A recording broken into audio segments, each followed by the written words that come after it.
ఈరోజు దేవుడు మన కొరకు సిద్ధపరిచిన దేవుని వాక్య భాగాన్ని ధ్యానం చేద్దాం. గతించిన వారము మనం ధ్యానం చేసిన వాక్య పాఠాన్ని మనం కొనసాగిద్దాం. సాధ్యమైనంత వరకు నేను ఈ దినమే దాన్ని చాలా వేగంగా ముగించడానికి ప్రయత్నం చేస్తాను పరిశుద్ధాత్మ సహాయం ద్వారా. బైబిల్ తీయండి. తిమోతికి రాసిన మొదటి పత్రిక 3వ అధ్యాయము.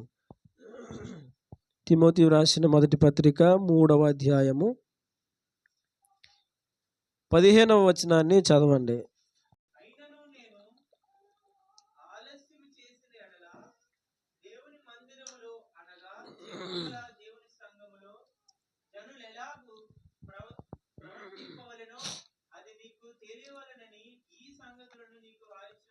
చాలు. దేవుడు మరొకసారి ఈ దినము ఈ వాక్య లేఖనముల ద్వారా మనతో మాట్లాడును గాక. ఆమెన్. పౌలు గారు తిమోతికి పత్రిక రాస్తూ,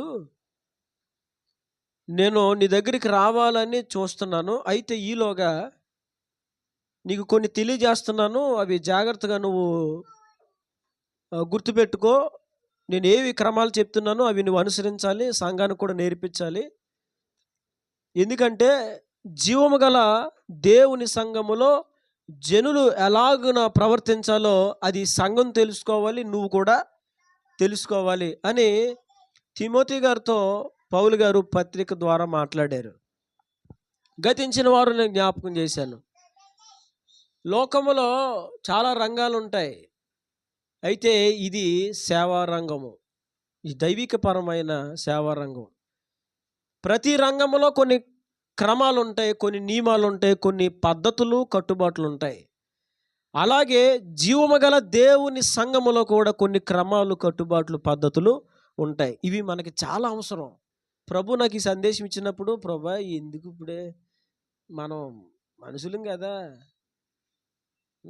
ఎందుకు ప్రభు ఇప్పుడే చిన్నగా సంఘం ఉన్నప్పుడు ఇలాంటి ఎందుకు, కొంచెం జనాలు వచ్చినప్పుడు అయితే ఇలాంటి నియమాలు బాగుంటాయి కదా ప్రభు అంటే, ప్రభు నాతో అన్నారు పొద్దున్న, నాయనా చిన్నగా ఉన్నప్పుడే పునాది గట్టిగా వేసుకోవాలి, మొక్కై వంగ అనేది మౌనై వంగునా. ప్రభు నాతో మాట్లాడారు. కొన్నిసార్లు నేను, ప్రభా పిల్లలు కొంచెం ఆత్మీయ జీవితంలో అంత స్ట్రాంగ్గా లేరు, మనం గట్టిగా వేసామంటే మరి కొంచెం డిస్టర్బ్ అవుతారేమో అంటే, ప్రభు లేదు నువ్వే, నేను చెప్తాను కదా ఎలా వేయాలో అంటాడు ఆయన. వెనకాల భలే మాట్లాడతాడు ఆయన. దేవుడు మాట్లాడే మాటలు భలే ఉంటాయి. ఆయన అలా చెప్తుంటే, ప్రభు సరే నువ్వు చెప్పమన్నప్పుడు నేను చెప్పాడు. మళ్ళీ నువ్వు చెప్పమన్నప్పుడు నేను చెప్పలేదు అనుకో, నాకు 2 టన్నులు ఎక్కువ తగులుతాయి. దేవుడు అదే అన్నాడు, బోధకులమైన మీరు మరి కఠినమైన తీర్పు ఉందని ఎరిగి మీలో అనేకులు బోధకులు కాకుండుడి. బోధకులకి 2 అంతల తీర్పు ఉందండి. అర్థమవుతుందా? మిమ్మల్ని దేవుడు నరకము చివరి అంచులు అయితే మమ్మల్ని పట్టుకెళ్ళి మధ్యలో వేస్తాడు. నిజం. నువ్వురా, అసలు నువ్వురా, వాళ్ళు చెడిపోవడానికి కారణం నువ్వురా, ముఠా మేస్త్రి నువ్వురా అని చెప్పి మమ్మల్ని కలుస్తాడు అక్కడ ఆయన. అమ్మో, అందుకనే దేవుడు ఇచ్చిన సందేశం తప్పకుండా ఖచ్చితంగా చెప్పాలి. అక్కడ చూడండి, ఆ సంబోధన నాకు చాలా నచ్చింది. పౌలు గారు అంటారు, జీవము గల దేవుని సంఘములో అన్నాడు ఆయన. జీవము గల దేవుని సంఘము. సంఘం అంటే ఏంటి తెలుసా? జీవము కలిగింది. అంటే ఎవడు అక్కడ ఉంటాడో వాడు జీవముతో నింపబడతాడు. దేంతో నింపబడతాడు? అందుకే జీవము గల దేవుని సంఘము అని సంబోధించాడు ఆయన పౌలు గారు. నిజమే. ఈ రోజున జీవిస్తున్నాము అన్న పేరుకు మాత్రమే జీవిస్తూ చాలామంది ఆత్మీయ జీవితంలో మృతులైన వారు ఉన్నారు. అవునా? మృతులైన వారు, ఏదో బ్రతుకుతున్నాము అన్న పేరే తప్ప వారు నడుచుకునే విధానం ఏమిటో, వారు నడుస్తున్న మార్గం ఏమిటో, ఎలా నడవాలో, ఏం చేయాలో, ఎందుకు బ్రతుకుతున్నారో, గురేంటో, గమ్యమేంటో ఏమి ఎరుగక చాలామంది జీవిస్తారు. పొరపాట్లు చేస్తున్నా పొరపాట్లు కానట్లుగా, అవిధేయతలో ఉన్న అవిధేయతలో లేనట్లుగా, అంటే వారికి చలనం ఉండదు. ఏముండదు? చలనము లేని జీవితాలు. చూడండి, జీవము గల దేవుని సంఘం అని పౌలు గారు ఎందుకు సంబోధించారంటే, చలనము లేని ప్రజలకు సంఘంలోకి వచ్చినప్పుడు చలనం కలుగుతుంది. ఏం కలుగుతుంది? సంఘంలోకి వచ్చిన మనిషికి ఏం కలుగుతుంది? చలనం. దైవసేవకుడు చెప్పాడు, త్రాగుబోతులకు పరలోకం లేదు, నరకమే అంటాడు. తాగివాడికి ఏం కలుగుతుంది? అమ్మోయ్ ఏమవుతుందా? చలనం వస్తుంది. వ్యభిచారం చేస్తున్నావా, నరకానికి వెళ్ళిపోతావు. అప్పుడు వ్యభిచారంలోడికి ఏమొస్తుంది? చలనం. జీవం లేనోడికి జీవం వస్తుంది, చలనం లేనోడికి చలనం కలుగుతుంది. అందుకే జీవము గల దేవుని సంఘము అన్నాడు పౌలు గారు. ఒక అద్భుతమైన మాట, అది నిజమే. ఒకప్పుడు చలనం లేని స్థితిగతుల్లో జీవించిన మనకి ఈ రోజున చలనం కలిగిందంటే కేవలం జీవము గల దేవుని సంఘమే కారణం. ఆయన సంఘములోనికి ఎవరు వస్తారో వారందరూ కూడా నిర్జీవముగా ఉండక చలనము కలిగిన వారిగా బ్రతుకుతారు. జీవము లేని వారిగా ఉండక జీవము గల వారిగా జీవిస్తారు. ఊపిరి లేని వారిగా వచ్చి ఊపిరి పొందిన వారిగా దేవుని సంఘములో జీవిస్తారు వాళ్ళు. అందుకే పౌలు గారు అంటారు, జీవము గల దేవుని సంఘము. చూడండి, ఎవరైనా మందిరంలోకి వస్తే చలనం లేనోడికి చలనం కలగాలి. మందిరంలోకి రాగానే అదవుతుందా?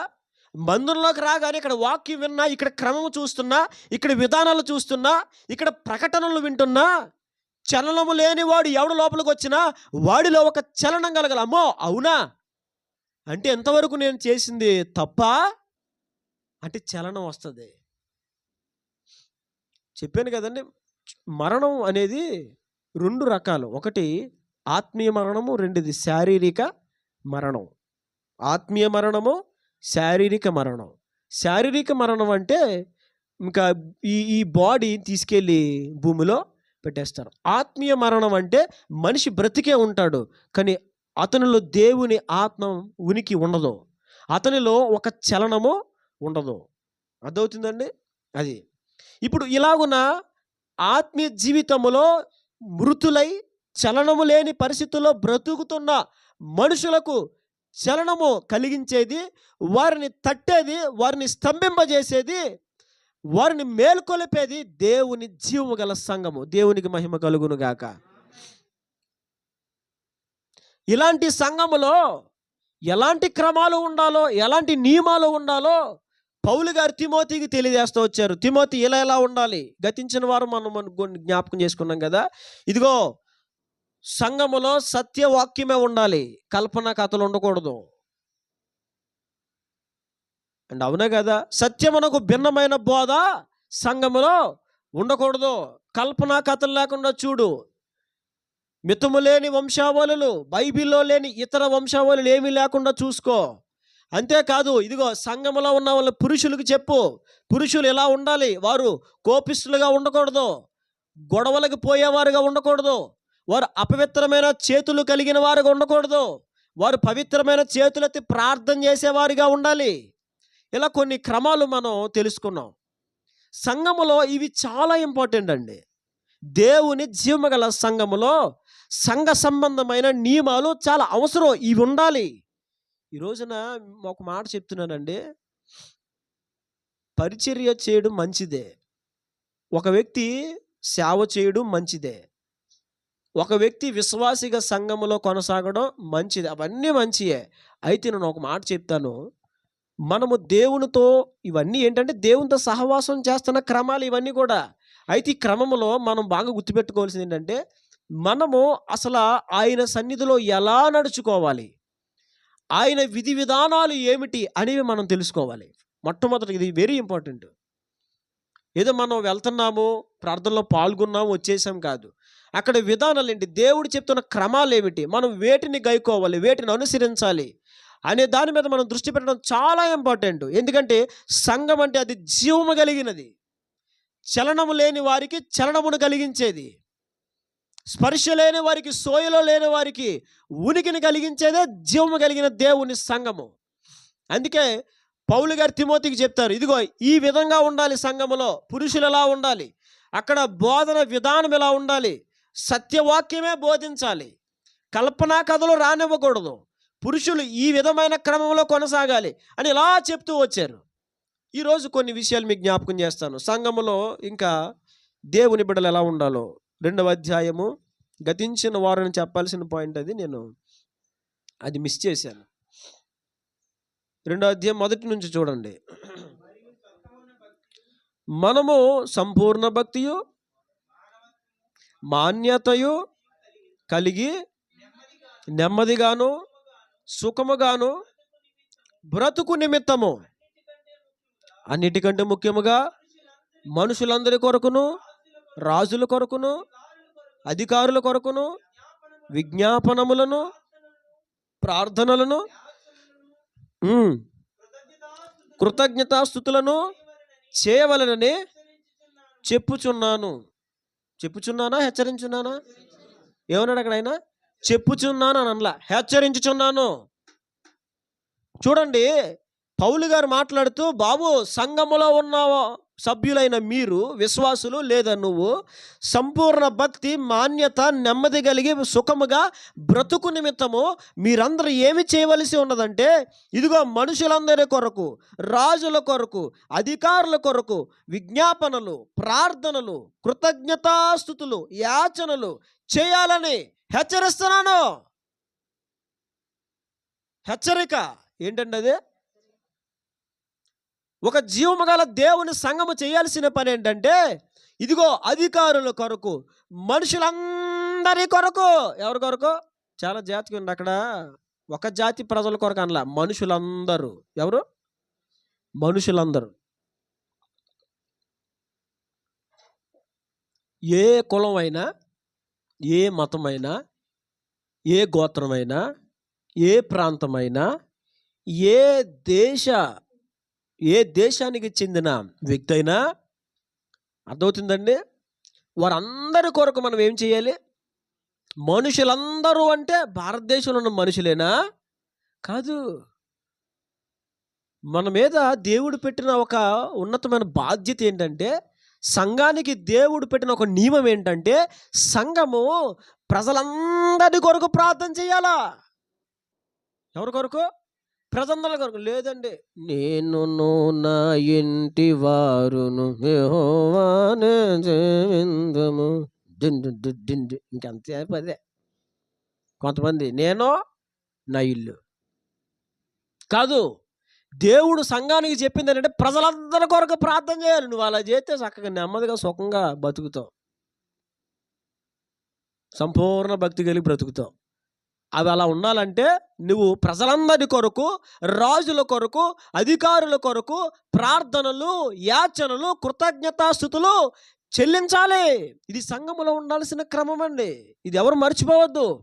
ఎప్పుడు క్రైస్తవులమైన మనము కేవలం మన కోసమే ప్రార్థన చేసుకోకూడదు. ఎక్కువగా చూడండి, ఎప్పుడు మోకరించిన అందరూ వాళ్ళ కోసమే చేసుకుంటారు. ఇదేమిటి? నీ కోసం చేసుకోవద్దని కాదు, చేసుకో. దానికంటే నువ్వు బాగా గుర్తుపెట్టుకోవలసింది ఏంటంటే, ఇదిగో ప్రజలందరి కొరకు ప్రార్థన చేయాలి. అర్థమవుతుందా? క్రైస్తవుడు అంటే తన కొరకు తాను బ్రతికేవాడు కాదు. ఎవరి కోసం బ్రతికేవాడు? క్రీస్తు కోసం బ్రతికేవాడు. రెండవది, నశించిపోతున్న ప్రజల కోసం బ్రతికేవాడు. దేవునికి మహిమ కలుగును గాక. ఈ మాటలు బాగా గుర్తుపెట్టుకోండి. క్రైస్తవుడు అంటే తన కోసం తాను బ్రతికేవాడు కాదు. ఈ రోజున చాలామంది సేవకులైన వారు ఇలాగున సమర్పించుకొని సేవకు వస్తున్నారు, అన్నీ వదులుకుంటున్నారు. ఎందుకు వస్తున్నారు? చాలామంది ఈరోజు సేవ చేస్తున్నారు. సేవకులైన వారు తమ ఆస్తులు, తమ బంధువులు, తమ స్వభూములు, స్వగ్రామాలు, స్వదేశములు అన్నీ విడిచిపెట్టుకుని బయటకు వచ్చేస్తున్నారు సేవకు. దేనికోసం? వాళ్ళ కోసం వాళ్ళు బతకడానికా? కాదు. మరి దేనికోసం? నశించిపోతున్న ఆత్మల కొరకు. ఈరోజు ఇక్కడ నేను పరిచర్యకు వచ్చాను. ఎందుకు వచ్చాను? నా కోసం నేను వచ్చానా? ఎవరి కోసం? ఇదిగో మీ కొరకు, ఇంకా నశించిపోతున్నా అనేక మంది ప్రజల కోసం. క్రైస్తవుడు అంటే తన కొరకు తాను బ్రతికేవాడు కాదు. తన కొరకు తాను బ్రతికేవాడు క్రైస్తవుడు కాదు. అతడు దేవుని కొరకు బ్రతకాలి. రెండవది, నశించిపోతున్న ఆత్మల కొరకు బ్రతకాలి. దేవునికి మహిమ కలుగును గాక. ఇది చాలా ప్రాముఖ్యమైన విషయం. అందుకే సంఘములు ఇది ఉండాలి. మీలో మీ కొరకు మీకు మీరుగానే కాదు ప్రార్థన. ఇదిగో ప్రజలందరి కోసం ప్రార్థన చేయాలి, జనులందరి కొరకు ప్రార్థన చేయాలి, అధికారుల కోసం ప్రార్థన చేయాలి. చేస్తున్నారా? అయ్యా ఇదిగో తండ్రి, ప్రధానమంత్రులయ్యా, ముఖ్యమంత్రులు ప్రభా, ఇదిగో రాష్ట్ర అధికారులు, ఇదిగో దేశ అధికారులు, ఇదిగో గ్రామ అధికారులు, ఇదిగో పట్టణ అధికారులు, ఇదిగో జిల్లా అధికారులు, ఇదిగో మండల అధికారులు ప్రార్థన చేస్తున్నారండి. ప్రభు వార్డు మెంబర్స్, ప్రభు వాలంటీర్స్ చేస్తున్నారు ప్రార్థనలు. వాళ్ళ కోసం చెయ్యాలండి. సంఘములో ఉండాల్సింది అదే. మనం అందుకే ఆన్‌లైన్ ప్రేయర్ కూడా అందుకే ఏర్పాటు చేస్తాం. ప్రధాన ఉద్దేశ్యం అదనే కాదు గానీ, మనం బలపరచబడాలి, మన పరిచర్య బలపరచబడాలి. అంతేకాకుండా అనేక మంది కోసం మనం ప్రార్థన చెయ్యాలి. ఆన్‌లైన్ ప్రేయర్‌కి రా చుట్టే మొత్తం ఊరంతా. చక్కగా మోకరించి ప్రార్థన చెయి. ఇక్కడ మొదలెట్టు, అయ్యన కాలనీకి మొదలెట్టు. ఎక్కడ దాకా చేస్తావు ప్రార్థన చెయి. అందుకే మనం ఏర్పాటు చేసుకున్నది. అది మన బాధ్యత. సంఘములో ఉండవలసిన నియమది. ప్రజలందరి కొరకు ప్రార్థనలు చేయాలి. క్రైస్తవుడు తన కోసం తాను ప్రార్థన చేసుకునేవాడిగా మాత్రమే ఉండకూడదు. మీకోసం మీరు ప్రార్థన చేసుకోవద్దని కాదు. ఒక మాట చెప్తున్నాను. మొదట మీ కొరకు చేసుకోండి. మొదట తప్పక మీ కొరకు భారంగా చేసుకోండి. ఆ తర్వాత ప్రజలందరి కొరకు ప్రార్థనలు చేయండి. ఇది సంఘములో ఉండవలసిన ఒక నియమం ఇది. పౌలు గారు అంటాడు, మీరు ఇలా చేయాలని మిమ్మల్ని హెచ్చరిస్తున్నాను. ఇది చాలా ముఖ్యమైన పని. మీరందరూ అందరి కొరకు ప్రార్థన చేయాలి. మీ కొరకే మీరు ప్రార్థన చేసుకోవడం కాదు అని తెలియజేస్తాడు ఒక నియమాన్ని. ఈరోజు నేను ఇలా ప్రార్థన చేసే వాళ్ళు ఎంతమంది ఉన్నారు?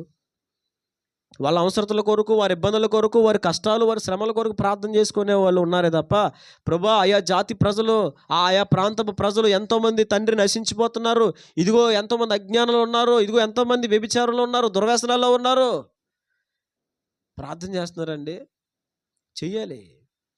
అర్థమవుతుందా? మన ప్రార్థనలు చాలా అవసరం. కొన్నిసార్లు అధికారులు దైవ భయం లేకుండా ప్రజలకు లేదా దేవుని ప్రజలకు వ్యతిరేకమైనటువంటి చట్టాలు వారు సృష్టిస్తూ ఉంటారు. అధికారులే. బైబిల్లో కూడా మనం చూస్తాం. దేవుని భక్తులైన వారికి వ్యతిరేకమైన చట్టాలు పుట్టించారు. కానీ దేవుడు ఆ సమయంలో అధికారుల హృదయాలు మార్చాడు, చట్టాలు కూడా త్రిప్పేశాడు. ఆయన కారణం ఏమి? ఎస్తేరు లాంటి వాళ్ళు ప్రార్థన చేయడం, మొర్దెకై లాంటి వాళ్ళు ప్రార్థన చేయడం. అలాంటి వాళ్ళు ప్రార్థన చేయడం వల్ల దేవుడు అధికారుల హృదయాలు మార్చాడు, అధికారులను మార్చివేశాడు. న్యాయమైన పరిపాలన చేసి అధికారులు దేవుడు లేవనెత్తాడు. అదవుతుందండి. దేవుడు మనకిచ్చాడు ఆధిక్యత. మనం ప్రార్థన చేస్తే దేవుడు ఒక సుభిక్షమైన మంచి పరిపాలన చేసి అధికారులను దేవుడు లేవనెత్తుతాడు. వచ్చిన తర్వాత అమ్మో ఈడికేసామంటారు ఓటా అనుకునే బదులు ముందే ప్రార్థన చేస్తే దేవుడు మంచి అధికారులు మన కోసం దేవుడు నియమించుకుంటాడు. అందుకే తెలియజేసేది, ప్రార్థన చేయండి. ప్రభా ఇప్పుడున్న అధికారులు న్యాయమైన పరిపాలన చేయాలి, నీతిగా పరిపాలన చేయాలి. ఇదిగో దైవభక్తి విడిచిపెట్టి ఇష్టానుసారంగా ఎవరు పరిపాలన చేయకూడదు అని ఇప్పటి నుంచే మనం ప్రార్థన చేయాలి. మన ప్రార్థనలు దేవుడు ఖచ్చితంగా వింటాడు. ఇది సంఘములో ఉండవలసిన ఒక క్రమము, ప్రతి విశ్వాసి అనుసరించవలసిన ఒక విధానము. అందరి కొరకు ప్రార్థన చేయడం. ప్రజలు, రాజులు, యాజకులు, ప్రధానులు, అధికారులు అందరి కొరకు ప్రార్థన చేయాల్సిన పని మనదే. దేవుడు బాధ్యత మన మీద పెట్టాడు. ఇది సంఘము అనుసరించవలసిన ఒక క్రమము. సంఘములో ఉన్న బలహీనల కోసం చేయండి, ఇబ్బందుల్లో ఉన్న వాళ్ళ కోసం చేయండి. అదే విధంగా బయట నశించిపోతున్న అనేక మంది ప్రజల కోసం కూడా ప్రార్థన చేయండి. ఇది బాగా గుర్తుపెట్టుకోండి. ఇప్పుడు ప్రార్థన చేయడం మానేయకండి. ప్రజలందరి కోసం, రాజుల కోసం, అధికారుల కోసం మన ప్రార్థనలు ఇది ఒక భాగం అయిపోవాలి. ఎందుకంటే దేవుడు చెప్పాడు, మనం ప్రార్థన చేస్తే దేవుడు అధికారులు నడిపిస్తాడు. మన ప్రార్థనలు సహాయపడతాయి అధికారులు నడిపించబడ్డానికి, అధికారులు కాపాడబడ్డానికి, అధికారులు న్యాయమైన పరిపాలన చేయడానికి మన ప్రార్థనలు సహాయపడతాయి. అందుకు దోహదపడతాయి మన ప్రార్థనలు. కనుక దేవుని బిడ్డలమైన మనము, క్రైస్తవులమైన మనము చెప్పండి ఏం చేయాలా? మన కోసమే కాదు, ఏం చేయాలా చెప్పండి? ప్రజలందరి కొరకు, ఇంకా అధికారులు, ఓన్లీ భారతదేశమా కాదు, ఇంకా ప్రపంచం నీకు ఎన్ని దేశాలు గుర్తున్నాయి చేసే. ఒకవేళ గుర్తులేదు ప్రభా ప్రపంచంలో ఎన్ని దేశాలు ఉన్నాయో అన్ని దేశాల ప్రజలని చెయ్యి. గుర్తు లేకపోతే, పేర్లు గుర్తు లేకపోతే, అవునా కొన్ని వందల దేశాలు ఉన్నాయి, మనకి గుర్తుండవు. కాబట్టి దేవుని సన్నిధిలో ప్రభా ప్రతి దేశము, ఏ దేశమైనా ఆయన సృజించిందే, ఏ మనిషి అయినా ఆయన చేత నిర్మించబడిన వాడే. కాబట్టి మనం చేయాలి, ప్రార్థన చేయాలి. ప్రభా ప్రతి దేశములో ఉన్న ప్రజలందరూ కూడా నిన్ను తెలుసుకోవాలి, నీ సువార్త ఇంకా తెలియని ప్రాంతంలోనికి వ్యాపించాలి. ఇవన్నీ మనం ప్రార్థన చేయాలండి. మనం చేసే పొరపాటు ఏంటంటే ఎప్పుడు మన అవసరతల కోసం చేసుకుంటాం, మన ఇబ్బందుల కోసం చేసుకుంటాం. మరి నీ కోసమే నువ్వు చేసుకుంటే మరి ప్రపంచం కోసం ఎవరు చేస్తారు నాయన? ప్రపంచం కోసం ఎవరు చేస్తాడు? ఒక క్రైస్తవుడే కదా ప్రజల కోసం బ్రతకవలసిన వాడు. ఒక క్రైస్తవుడే కదా దేవుని కోసం బ్రతకవలసిన వాడు. నశించిపోతున్న ఆ యొక్క ఆత్మల బాధ్యత ఒక క్రైస్తవుని మీద కదా ఉన్నది, మన మీదే ఉంది. కాబట్టి ప్రార్థన చేయండి.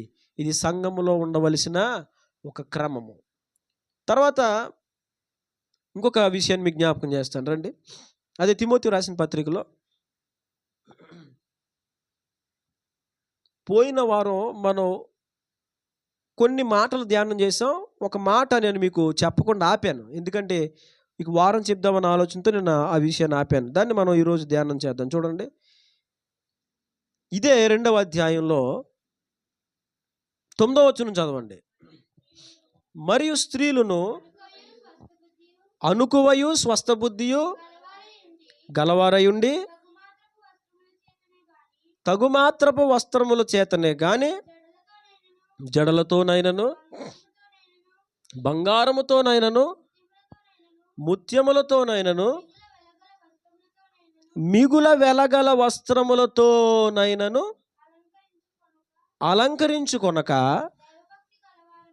దైవభక్తి గలవారమని చెప్పుకొను స్త్రీలకు తగినట్టుగా సత్క్రియల చేత తమ్మును తాము అలంకరించుకోవాలి. అంటే సంఘములో మరొక నియమాన్ని చెప్తున్నాడు ఇక్కడ. అర్థమవుతుందా?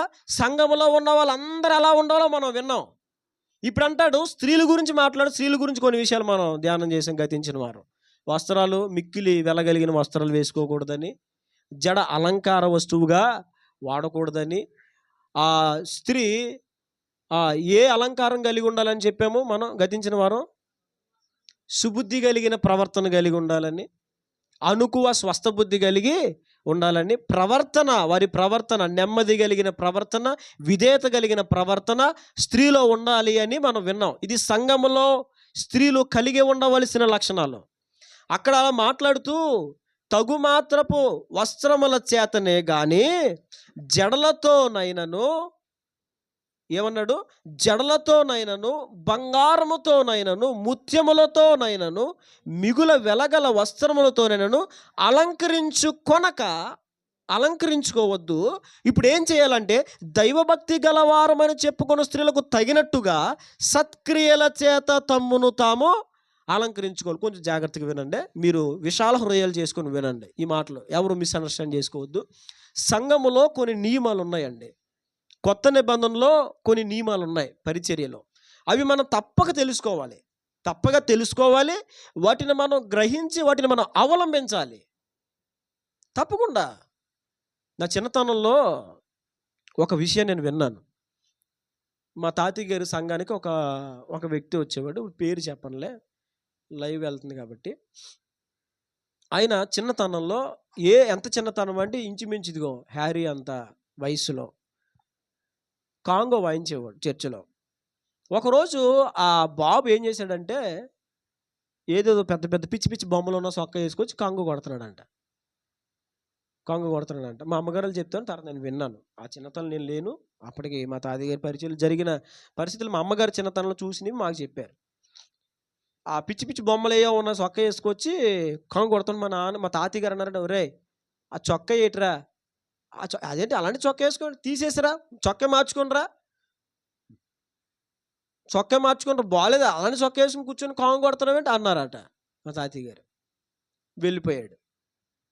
చెప్పగానే కాంగో కొట్టడం ఆపేసి వెళ్ళాడు. వెళ్ళడం కొన్ని సంవత్సరాల పాటు మందిరంలోకి రాలా. సత్యం ఇది, పిప్పర్లో జరిగిన యథార్థమైన సంఘటన. ఎందుకు ఆయన అలాంటి చొక్క తీసేయమన్నాడు? ఇప్పుడు ప్రభు అన్నారు మీరు లోకానికి వెలుగు అన్నారు, మీరు లోకానికి ఉప్పు అన్నారు. ఎందుకన్నాడు ఆయన? చెప్పాలి. ఎందుకన్నాడు? నిన్ను చూసి నేర్చుకోవాలరా బాబా, నీ వెలుగులో సంచరించాలరా బాబు, నువ్వు వెలిగించాలరా, నిన్ను చూసి వెలగాలి వాళ్ళు, నిన్ను చూసి నేర్చుకోవాలి వాళ్ళు. అందుకని దేవుడు వెలుగు ఉప్పు అని సంబోధించాడు దేవుని పిల్లలను. వెళ్ళిపోవడం కొన్ని సంవత్సరాల మందిరానికి రాలేదండి ఆయన. కొన్ని సంవత్సరాల పాటు నిజం పెళ్ళిడి వయసు వచ్చిన టైంలో మరలా రావడం స్టార్ట్ చేశాడు. ఇప్పుడు దాకా ఏమైపోయింది? ఒక చొక్కా మార్చుకున్నందుకు మానేస్తాం మందిరం. ఏమంటే ఒక మాట అడుగుతాను, ఇప్పుడు సేవకుడు ఒక మాట అన్నప్పుడు ఇప్పుడు నిన్నేమని అన్నాడా? చొక్కా ఇలాంటి తీసుకొచ్చావేంటి? ఏమో తిట్టాడా నిన్ను? తిట్టాడా? చొక్కా మార్చుకురా, అదేం చొక్కా? ఆ చొక్కా కూర్చొని కాంగు కొడుతున్నాడు. ఇప్పుడు కాంగు ఆడు కూర్చొని కొడుతున్నావు నువ్వు. ఇప్పుడు ఇక్కడ ఎవరైనా కాంగు కూర్చొని కొడుతున్నారు. ఇప్పుడు ప్రజలు ఇక్కడ కూర్చుంటారు. అందరూ ఇక్కడ నుంచున్న నన్ను కొట్టివ్వండి చూడరండి. ఇక్కడ కూర్చున్నవాడు చొక్కా మాదిరి ఉండాలా? అవునా? గతించిన వారు మనం ధ్యానం చేసామా? మనం వస్త్రధారణలో కూడా మాదిరి ఉండాలని. దేవుని సన్నిధిలో ఉన్న దేవదూతలే, శరాపులే తమ రెక్కలతో మొఖాలు, రెక్కలతో కాళ్ళు కప్పుకొని 2 రెక్కలతో ఎగురుతూ ప్రభుని స్తుతిస్తున్నారు. అంతేకాదు ఆనాటి కాలంలో స్త్రీలు పురుషుని చూడగానే ముసుగు వేసుకునేవారు. మీరు గమనించండి, ఇస్సాకుకి రెబ్కాని తీసుకొచ్చినప్పుడు రెబ్కా ఒంటి దగ్గరనే రెబ్కా ఏం చేస్తుంది? ఏం చేసిందండి? ఇప్పుడు అబ్బాయిలు చూడగానే అమ్మాయిలు ఏం చేస్తారు? అవునా? కానీ అప్పుడు ఆమె ఏం చేసింది అంటే ఏంటి?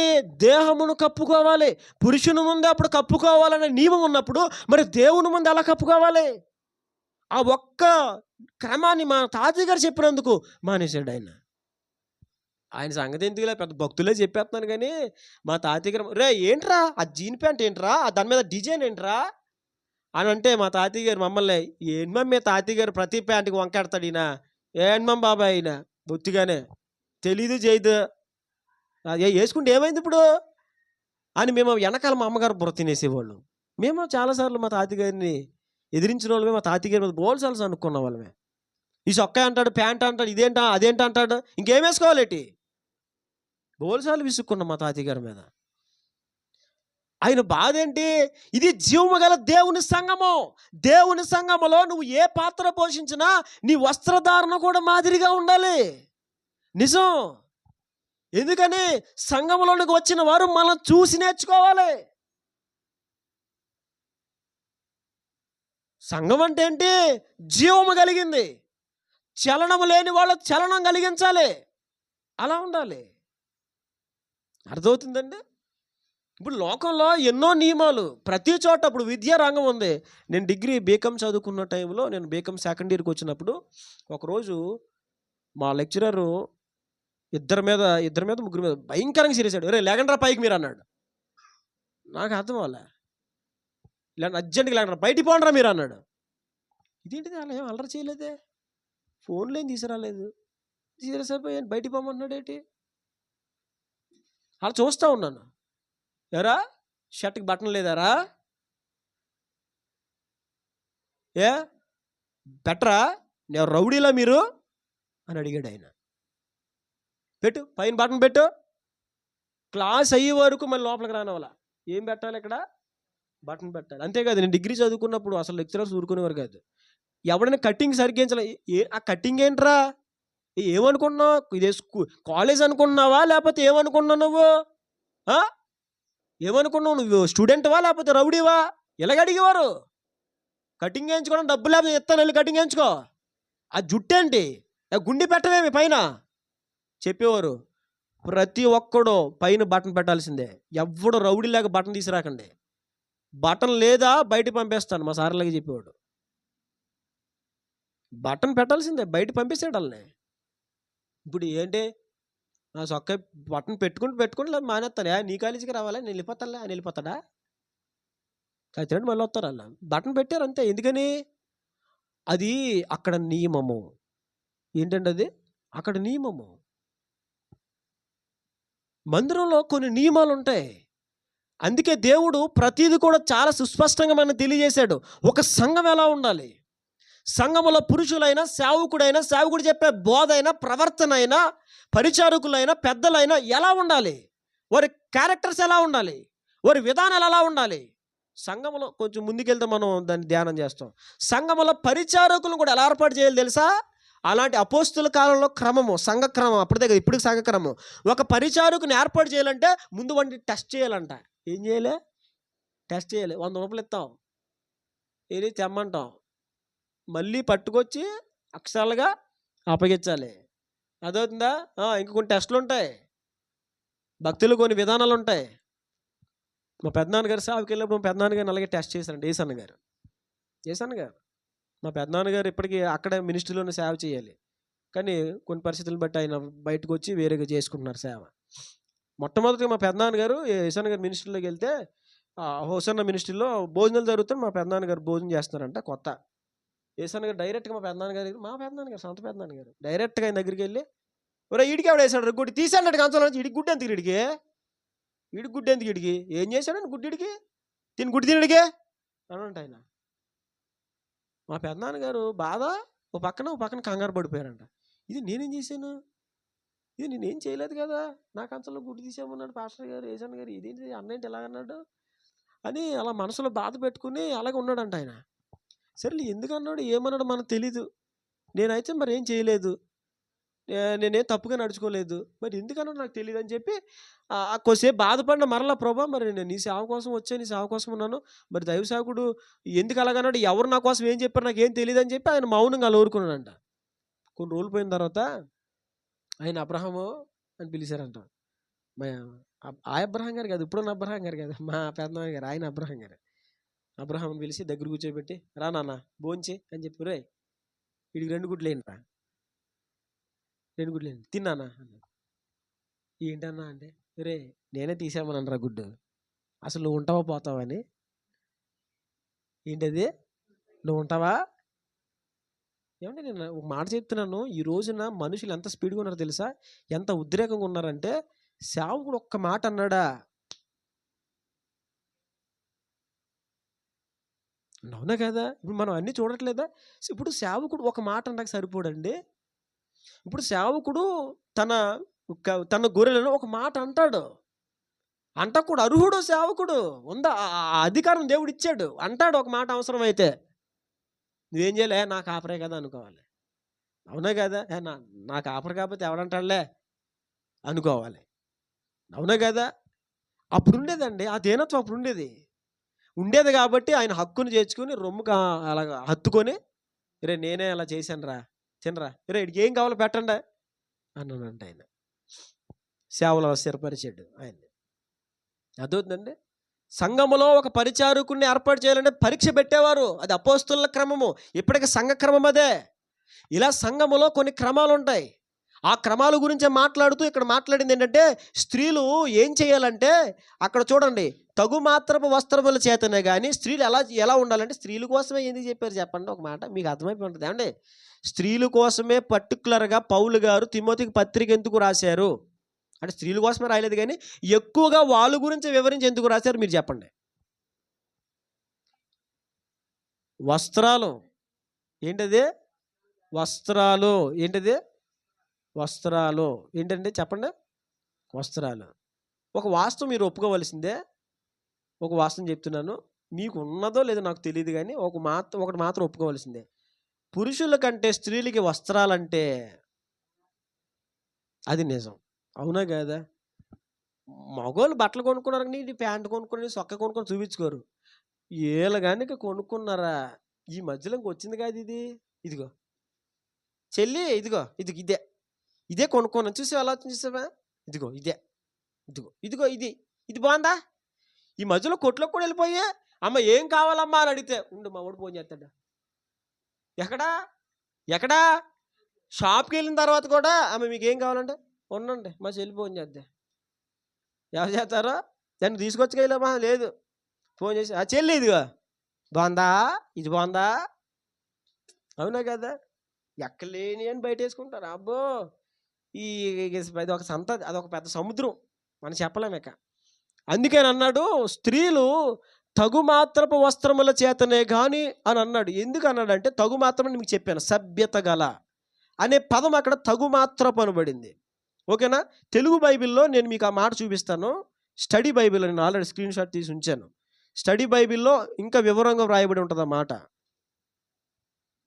స్టడీ బైబిల్ ఏమని రాయబడి ఉందంటే, నేను చదువుతున్నాను చూడండి, స్త్రీలు వినయముతో మట్టు మర్యాదలతో తగిన వస్త్రాలు, అందుకే తగు మాత్రపు వస్త్రధారణ అన్నాడు, తగిన వస్త్రాలు. ఏ వస్త్రాలు అయ్యి తగినవి అంటే నీకు తగినవి, నీ ఒంటికి చక్కగా తగినవి, సెట్ అయినవి, నిండుగా ఉన్నవి, నింపినవి వేసుకోవాలి, వస్త్రముల చేతనే కానీ అని అక్కడ ఆపి తర్వాత ఏమంటే జడలతోనైనా, ఏమన్నాడు జడలతోనైనా, ఆ తర్వాత చెప్పండి బంగారముతోనైనా ముత్యములతోనైనా మిగుల వెలగల వస్త్రములతోనైనా. అంటే ముందేమన్నాడు? సభ్యత గల వస్త్రాలు అన్నాడు. చివరిలో ఏమన్నాడు? మిగుల వెలగల వస్త్రములతోనైనా. వస్త్రముల గురించి మాట్లాడుతూ మిగుల వెలగల వస్త్రాలు అన్నాడు. ఓకేనా? తగుమాత్రపు బంగారం అనలా, తగుమాత్రపు వెండి అనలా, తగుమాత్రపు ముత్యాలు అనలా. అక్కడ మీరు గమనించాల పాయింట్. మీకు దాన్ని నేను స్టడీ బైబిల్లో కూడా చదివి వినిపిస్తాను, చూడండి. మట్టు మర్యాదలతో తగిన వస్త్రాలు తొడుక్కోవాలని కూడా నా ఆశ. వారు జడలతో, బంగారంతో, ముత్యములతో, చాలా వెలగల బట్టలతో తమ్మును అలంకరించుకోకూడదు. ఏం చేసుకోకూడదు?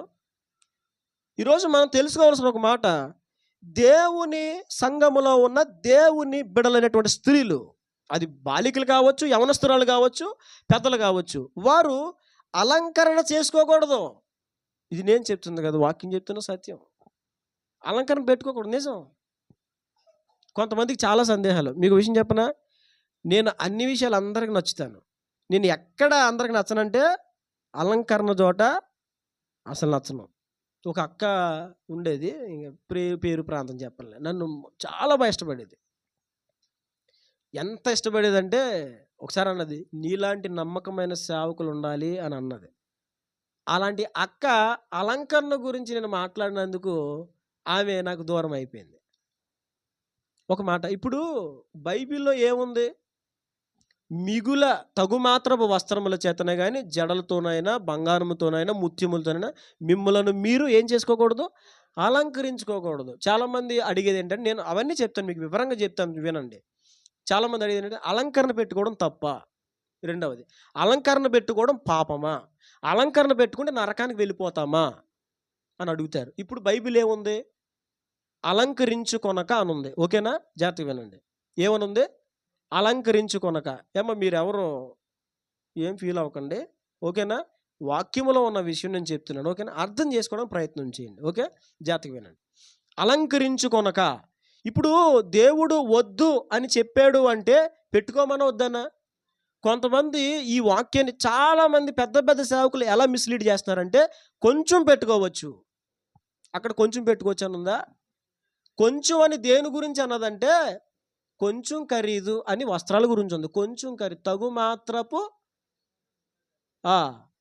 మిక్కిలి వెలగల వస్త్రములొద్దు అంది. అర్థమవుతుందా? కానీ ఇప్పుడు బంగారం గురించి మిక్కిలి వెలగల బంగారం, మిక్కిలి వెలగల ముత్యాలు అనుందా? లేదు. అందుకే స్టడీ బైబిల్లో కూడా మీకు నేను చదివించాను. ఇంగ్లీష్ నుంచి డైరెక్ట్గా దాన్ని తెలుగులోకి తర్జుమా చేశాను కూడా నేను. ఏది? ఇంగ్లీష్ కింగ్ జేమ్స్ వెర్షన్ బైబిల్లో నుంచి తర్జుమా చేశాను. అందులో ఏముంది తెలుసా? అదే విధముగా స్త్రీలు కూడా అనుకుతోనూ మర్యాదతోనూ తగిన వస్త్రములు ధరించి తమ్మును తాము అలంకరించుకోవాలి. జడలతో కానీ, బంగారముతో కానీ, ఇక్కడ చూడ చాలా క్లియర్గా ఇచ్చాడు, ముత్యములతో కానీ, విలువైన వస్త్రములతో కానీ. ఇక్కడ ఏమన్నాడు? అప్పుడు విలువైన వస్త్రములు అన్నాడు. విలువైన వస్త్రములతో కానీ అలంకరించుకోకూడదు. అలంకరించుకోకూడదు అంటే మనకు వద్దు అని అర్థం. నేను అవన్నీ మీకు క్లియర్గా చెప్తాను, వినండి. ఇప్పుడు బంగారం పెట్టుకోవడము తప్ప ఒప్పాటి అని అంటాను. ఇప్పుడు బంగారము అది దైవ సంబంధమైనదా లేదంటే అది భౌతిక సంబంధమైనదా? పాయింట్ చెప్పండి. భౌతిక సంబంధమైంది, ఓకేనా? ఇప్పుడు ఈ బంగారానికి ఆత్మీయ జీవితానికి ఏమైనా పొత్తు ఎక్కడైనా ఉందా? భక్తికిని బంగారానికి ఏమన్నా సంబంధం ఉందా? ఇప్పుడు మన భక్తికి ఈ బంగారం సహాయపడుతుందా? మన ఆత్మీయ జీవితానికి ఇది సహాయపడుతుందా? ఇప్పుడు పాత నిబంధనలో బంగారం వాడారు. నేను ఒక మాట చెప్తాను, ముందు పర్ఫెక్ట్ పాయింట్ చెప్పి తర్వాత మీకు వివరణ ఇస్తాను. బంగారం మనం పెట్టుకోవచ్చా పెట్టుకోకూడదు అంటే నేను నేరుగా చెప్పే సమాధానం ఏంటంటే పెట్టుకోకూడదు. పెట్టుకోవడం పాపమా అంటే పాపమే. ఎలా పాపమో కూడా చెప్తాను. ఇప్పుడు బైబిల్లో ప్రకటనలో 2 సార్లు ఉంది, అబద్ధికులు మండుచున్న అగ్నిగుండములో పడవేయబడతారు. ఇంకా చాలా ఉన్నాయి. అబద్ధికులు, నరహంతకులు, వ్యభిచారులు, విగ్రహారాధికులు, వీళ్ళందరూ కూడా మండుచున్న అగ్నిగుండంలో పడవేయబడతారు అని ఉంది. అందులో అబద్ధికులు అని ఉంది. ఇప్పుడు నేను ఒక మాట అడుగుతున్నా, అబద్ధం. ఇప్పుడు మనము చిన్న అబద్ధం మాట్లాడినా అదేంటిది? ఉన్నది అన్నదని లేదు అన్నావు, చిన్నదే. అదేమవుతుంది చెప్పండి? దేవుడేమన్నాడు? అబద్ధికులకు నరకం అంటే అబద్ధం మాట్లాడితేనే ఏమన్నాడు దేవుడు? బైబిల్లో ఉంది, ప్రకటన గ్రంథంలో. నేను అన్ని రిఫరెన్స్లు తీయించాను, టైం అయిపోతుంది. ఇప్పుడు ఒక అబద్ధం మాట్లాడొద్దు, మాట్లాడితే నరకం అని చెప్పినప్పుడు, ఇప్పుడు దేవుని మాట అబద్ధం మాట్లాడితే నరకం వెళ్తామని చెప్పాడు కదా. ఇప్పుడు ఆయన చెయ్యొద్దు అన్నది మనం చేస్తే నరకం వెళ్తామో లేదు చెప్పండి, అవునా? ఇప్పుడు దేవుడు ఆదాముతో ఏమన్నాడు? తినొద్దు అన్నాడు, అవునా? తినొద్దు అన్నదాన్ని తిన్నందుకు దేవుడు ఆదాముని ఏదైనా తోటల నుంచి పంపేశాడు లేదా? వెళ్ళగొట్టేశాడు. తినొద్దు అన్నాడు అంతే. తినొద్దు. మీకు మాట చెప్తాను, అందుకే చాలా క్లియర్గా యోహాను పత్రికలో యోహాను భక్తుడు మాట్లాడింది ఏంటంటే, నాయనా మీరు ఏమి ఆలోచన చేయకండి, ఆజ్ఞాతిక్రమమే పాపము అన్నాడు ఆయన. ఏమన్నాడు? పాపం అంటే ఏదో అనుకోకండి. వ్యభిచారం చేస్తేనే పాపం అంటే వ్యభిచారం పాపము కాదంటలేదు, అది పాపమే. కానీ ఆయన చాలా క్లియర్గా మాట్లాడుతుంటాడు, అంతవరకు ఎలా అసలు దేవుని ఆజ్ఞను నువ్వు అతిక్రమిస్తేనే పాపం అని చెప్పాడు యోహాను గారు. పత్రికల్లో మాట మనకుంటుంది, ఓకేనా? ఇప్పుడు అసలు అలంకరణ ఎలా స్టార్ట్ అయింది మీకు స్పీడ్గా చెప్పేస్తాను, జాగ్రత్తగా వినండి. రెఫరెన్స్లు ఉన్నాయి కానీ తీయించానంటే చాలా టైం, అది పెద్ద సబ్జెక్ట్ ఇది. మీకు ఎప్పుడైనా దీని గురించి ఏ డౌట్ ఉన్నా నన్ను అడగండి.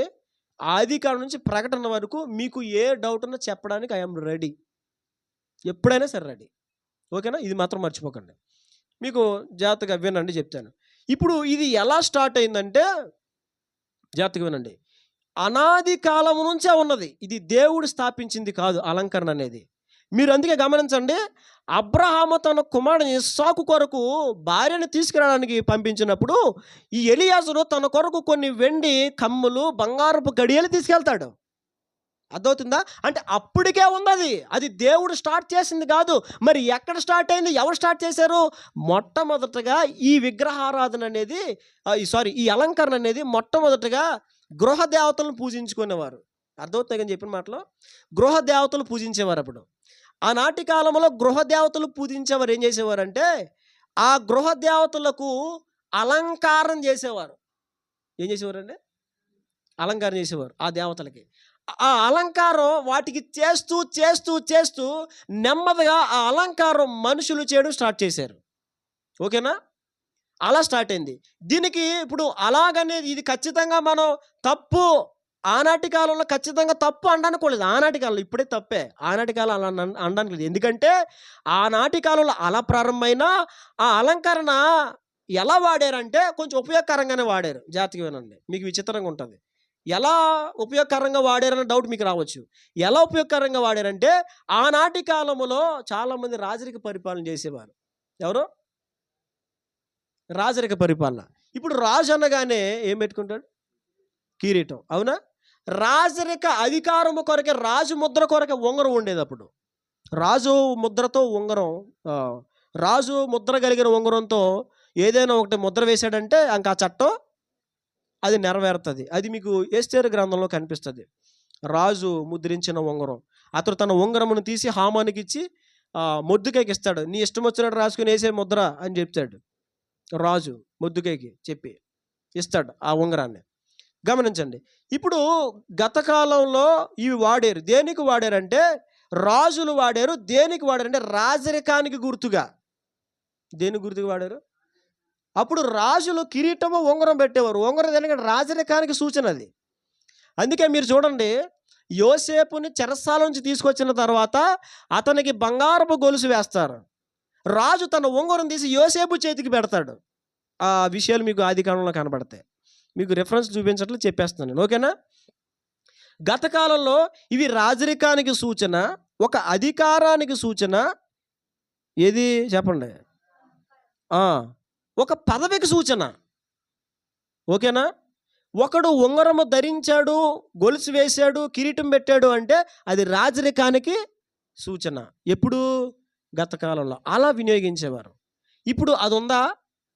అది ఉందండి? అది లేదు. ఇప్పుడు ప్రస్తుతం ఉన్న ప్రజలు దీన్ని ఎందుకు వాడుతున్నారో చెప్తాను వినండి. ఒకటి, అందం కోసం వాడుతున్నారు.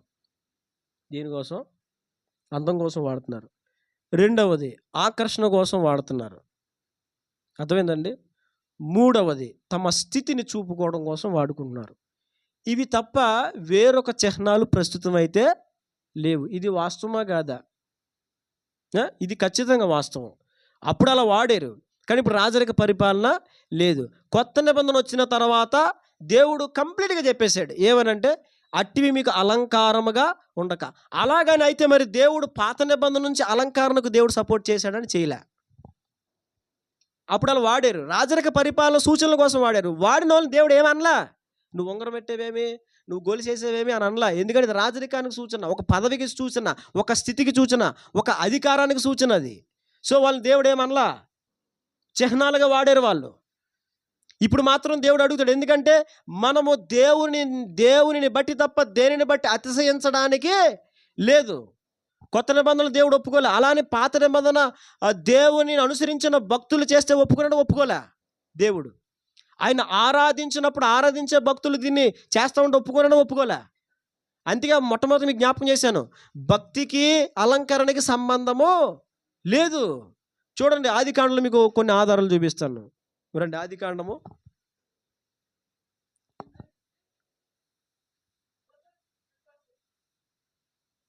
35వ అధ్యాయము.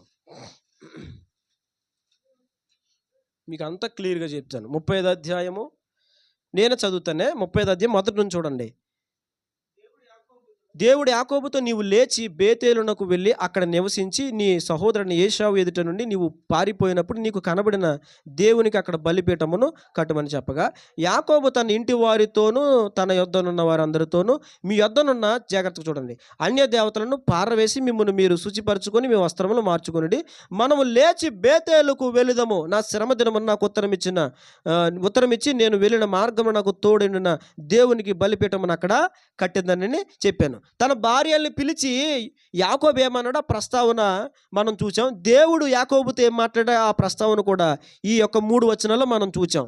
దేవుడు, బాబు నువ్వు బేతేలుకి వెళ్ళు, నీకు నేను ప్రత్యక్షమైన స్థలంకి వెళ్ళి నాకు బలిపీఠం కట్టు అని దేవుడు చెప్తే, అప్పుడు యాకోబు తన భార్యలు చెప్తున్నాడు, ఇదిగో దేవుడు మనల్ని రమ్మంటున్నాడు, మనం బేతేలు వెళ్ళాలి, రండి, అక్కడ దేవుని కొరకు బలిపీఠం కట్టాలి, వెళ్దాం రండి, నా శ్రమ దినమున నాకు ఉత్తరం ఇచ్చిన దేవునికి మనం అక్కడ ఒక బలిపీఠం కట్టాలి అని తన భార్యలకు చెప్పినప్పుడు 4వ వచనంలో చూడండి, వారు తమ యొద్దనున్న అన్య దేవతలన్నిటిని తమ చెవులనున్న పోగులను యాకోబునకు అప్పగింపగా, యాకోబు షెకెము దగ్గరనున్న మస్తకి వృక్షము కింద వాటిని దాచిపెట్టాను. ఇప్పుడు మనం దేవుని మందిరానికి వెళ్దాం రండి అన్నాడు. నాకు ప్రత్యక్షమైన దేవుడు నన్ను ఇప్పుడు రమ్మంటున్నాడు, మందిరం కట్టమని చెప్పి, బలిపీఠం కట్టమని చెప్పాడు, కాబట్టి మనం అక్కడికి వెళ్దాం రండి అని యాకోబు తన భార్యలు చెప్పాడు. ఇప్పుడు వాళ్ళు ఏం చేశారు తెలుసా? తమ వస్త్రములు మార్చుకున్నారు. ఏం చేశారని మొట్టమొదటిగా గతించిన వారిని మీకు రెఫరెన్స్ చూపించకపోయినా మీకు చెప్పాను, వస్త్రాలు మార్చుకున్నారని. వాళ్ళు ఏం చేశారంటే వారి చెవులను ఉన్న పోగులు తీశారు. ఏం చేశారండి? తీస్తే ఆ యాకోబు తీసుకెళ్ళి ఒక చోట మస్తకి వృక్షం కింద వాటిని దాచిపెట్టేశాడు. ఇప్పుడు వాళ్ళు అలా తీసివేసి ఇప్పుడు బేతేలుకి వెళ్ళడం ప్రయాణం కట్టారు. ఇప్పుడు ఒక మాట, ఈ అలంకరణతో దేవుని సన్నిధికి వెళ్ళడం అనేది ఆటంకం కానప్పుడు, భక్తికి ఆటంకం కానప్పుడు మరి వాళ్ళు ఎందుకు తీసేశారు? అక్కడ అర్థమైందని చెప్పింది. వాళ్ళు ఎందుకు తీశారు? మనం గ్రహించాలి, మన భక్తికి ఈ అలంకరణకి సంబంధం లేదు. మీకు ఇంకొక మాట చెప్తున్నాను, మీరు బాగా గుర్తుపెట్టుకోండి. దీని ద్వారా మన ఆత్మీయ జీవితానికి ఒక్క విధముగా కూడా క్షేమాభివృద్ధి కలుగదు. అర్థమవుతుందండి? ఏమండి, నేను ఒక మాట చెప్తున్నాను, ఇప్పటికి ఎలాంటోడు ఇక్కడ చెప్పడం, ఈ ఏరియాలో ఒక సేవకుడుగా నేనున్నాను అనే విషయాన్ని బట్టి మీరు సంతోషించాలి. ఓకేనా? ఈ రోజున మీరు పేరు మోసిన సేవకులు చూడండి, ఎవ్వరు అలంకరణ జోలికి పోరో, ఈ టాపిక్ టచ్ చేయరు, ఎవరు దీని గురించి పెట్టుకోకూడదండి మనం అని నిర్మోహమాటంగా చెప్పరు. మీరు ఎక్కడైనా చూడండి, ఇలాంటి సందేశం మీరు ఎక్కడ కూడా నాకు తెలిసి వినుండరు. అంటే చెప్పేవాళ్ళు లేరని కాదు, కానీ చాలా తక్కువ మంది. అందుకే నేను పదే నొక్కి చెప్తాను. అందుకే మీకు ఏమని, బైబిల్ చదవండి. ఎందుకు చెప్తాను అనుకుంటున్నారు? అందుకే మరి. అర్థమవుతుందా? పాస్టర్ గారు సేవ చేస్తూ పాస్టర్ అమ్మగారితో అలంకరణ తీస్తాడు ఈయన, కానీ సంఘానికి మాత్రం చిన్న పెట్టుకొచ్చి పర్లేదంటారు. మరి మీ ఆవిడ తీయించా, మరి మీ ఆవిడ చిన్న పెట్టచ్చు కదా అండ్ అవునా కదా? అంటే నేను సేవకులు విమర్శించలేక చెప్తున్నాను, ఉదాహరణకు చెప్తున్నాను. కొంతమంది ఒక ఆయన పుస్తకం రాస్తూ కూడా ఏమన్నాడంటే, అంటే విశ్వాసులు పెట్టుకున్న పర్వాలేదు కానీ సేవకురాళ్ళు పెట్టుకోకూడదు అనేది నా అభిప్రాయం అన్నాడు. నీ అభిప్రాయం కాదు, వాక్యం చెప్పాలి అది. ఎందుకంటే అలా ఆవిడతో ఆల్రెడీ అలంకరణ దించాడు ఆయన. ఆయన ఒక పుస్తకం రాశాడు. ఆ పుస్తకంలో అలంకరణ గురించి మీ ఉద్దేశం ఏంటని ఎవరు అడిగితే, అలంకరణ గురించి నా భావన అన్న అలంకరణ గురించి వివరణ అని పెట్టి దాంట్లో రాస్తూ ఆయన ఇచ్చిన సమాధానం అది. అంటే సేవకురాలకు మేము మాదిరిగా ఉండాలి కాబట్టి సేవకురాలు పెట్టుకోకూడదు, అది మాత్రం కంటిన్యూ చెప్పాడు. విశ్వాసులు పెట్టుకోవచ్చు చిన్నగా. విశ్వాసులు ఏం చేయొచ్చు అంటే చిన్నగా. కానీ కొత్త నిబంధనలో 2 సార్లు రాయబడి ఉంది, అటివి మనకు అలంకారముగా ఉండగా. ఇప్పుడు మనం తిమోతి రాసిన పత్రికలు చూసాం కదా, పేతురు గారు కూడా సేమ్ ఇదే మాట మాట్లాడారు. చూడండి, పేతురు గారు కూడా సేమ్ ఇదే ప్రస్తావన తీసుకొచ్చి మాట్లాడతారు. మొదటి పత్రిక, పేతురు రాసిన మొదటి పత్రిక 3వ అధ్యాయము 4వ వచనం నుంచి చదవండి. స్త్రీల గురించి రాయబడిన సందర్భం అది. సాధువైనట్టు మృదువైనట్టు గుణమున అక్షయ అలంకారము గల మీ హృదయపు అంతరంగ స్వభావము. ఏది అలంకారంగా ఉండాలి? హృదయపు అంతరంగ స్వభావమే మీకు అలంకారంగా ఉండాలి. 3వ వచనంలో మాట్లాడుతూ చూడండి, జడలు అల్లుకొనుటయు, బంగారు నగలు పెట్టుకొనుటయు, వస్త్రములు, అంటే ఇక్కడ చూడండి, వస్త్రములు ధరించుకొనుటయు అని ఉంది. అంటే వస్త్రములు ధరించుకోవద్దని కాదు, అక్కడ ధరించుకోండి కానీ తగు మాత్రము ధరించుకోండి అన్న మాటకు ఇక్కడ ఏమని వాడాడంటే, వస్త్రములు ధరించుకొనుటయను వెలుపటి అలంకారం. అంటే ధరించుకోవడం ఎక్కువ ప్రాధాన్యత ఇవ్వకండి, వస్త్రాలకి ఎక్కువ ప్రాధాన్యత.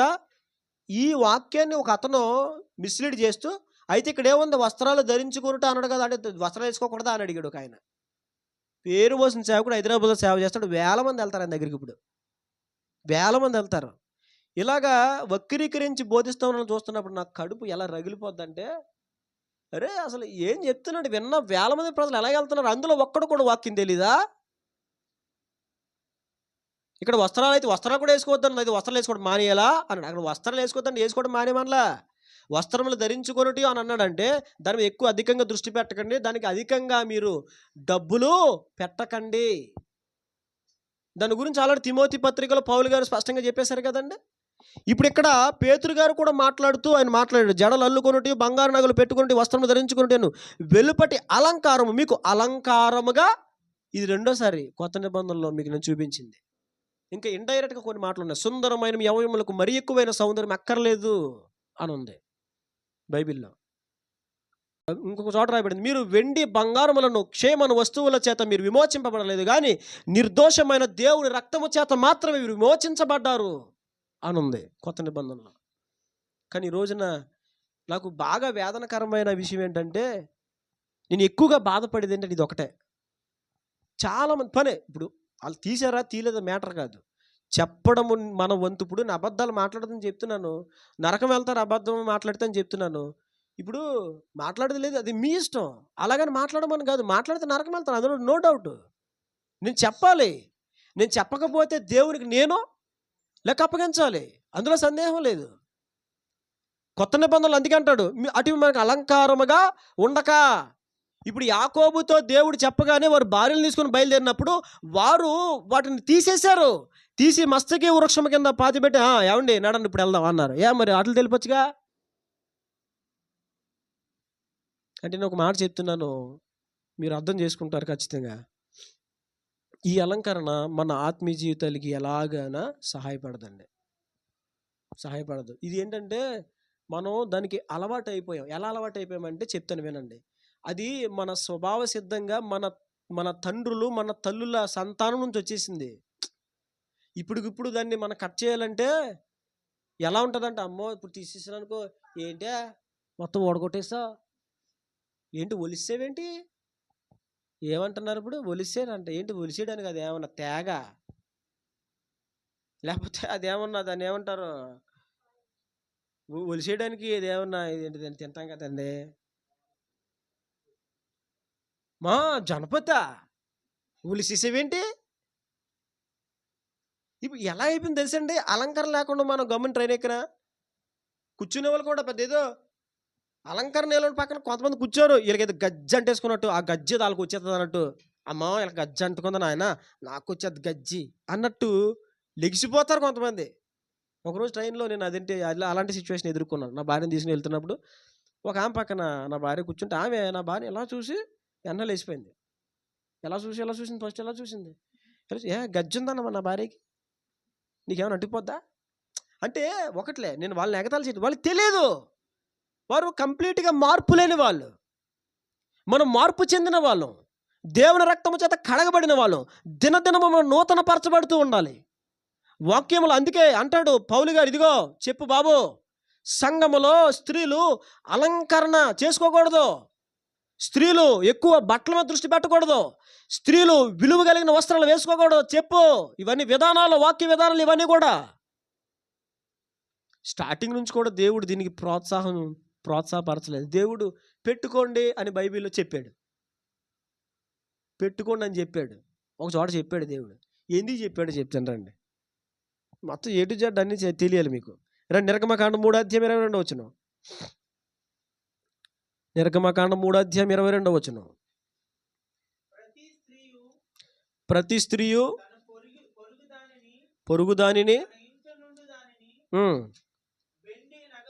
వెండి నగలను, బంగారు నగలను, వస్త్రములను ఇమ్మని అడిగి తీసుకోండి.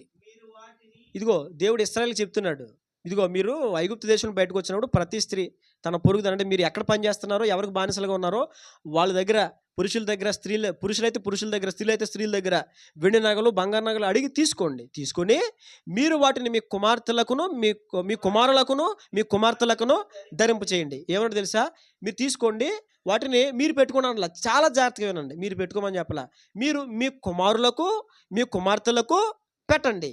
పెట్టి అక్కడ ఏమడుతుంది, ఆ మాట చాలా ఇంపార్టెంట్, ఆ వాడు చూడండి, మీ కుమార్తెలకు ధరింపజేసి ఐగుప్తీయులను దోచుకొందురా. నేను మీ పిల్లలకు, ఇదిగో మీ మీ కూతుర్లు, మీ కుమారులకు పెట్టండి, మీరు పెట్టుకోకుండా వాళ్ళకి పెట్టండి, వాళ్ళకి పెట్టి మీరు అలా దోచుకోండి వాళ్ళని. ఎందుకు పెట్టుకోమన్నాడు, దోచుకోవడం కోసం. ఎలాగా, ఇప్పుడు వాళ్ళు బయటకు వస్తున్నారండి, వాళ్ళు ఎందుకు వస్తున్నారు, మేము మా దేవుని బలర్పించాలని వస్తున్నారు.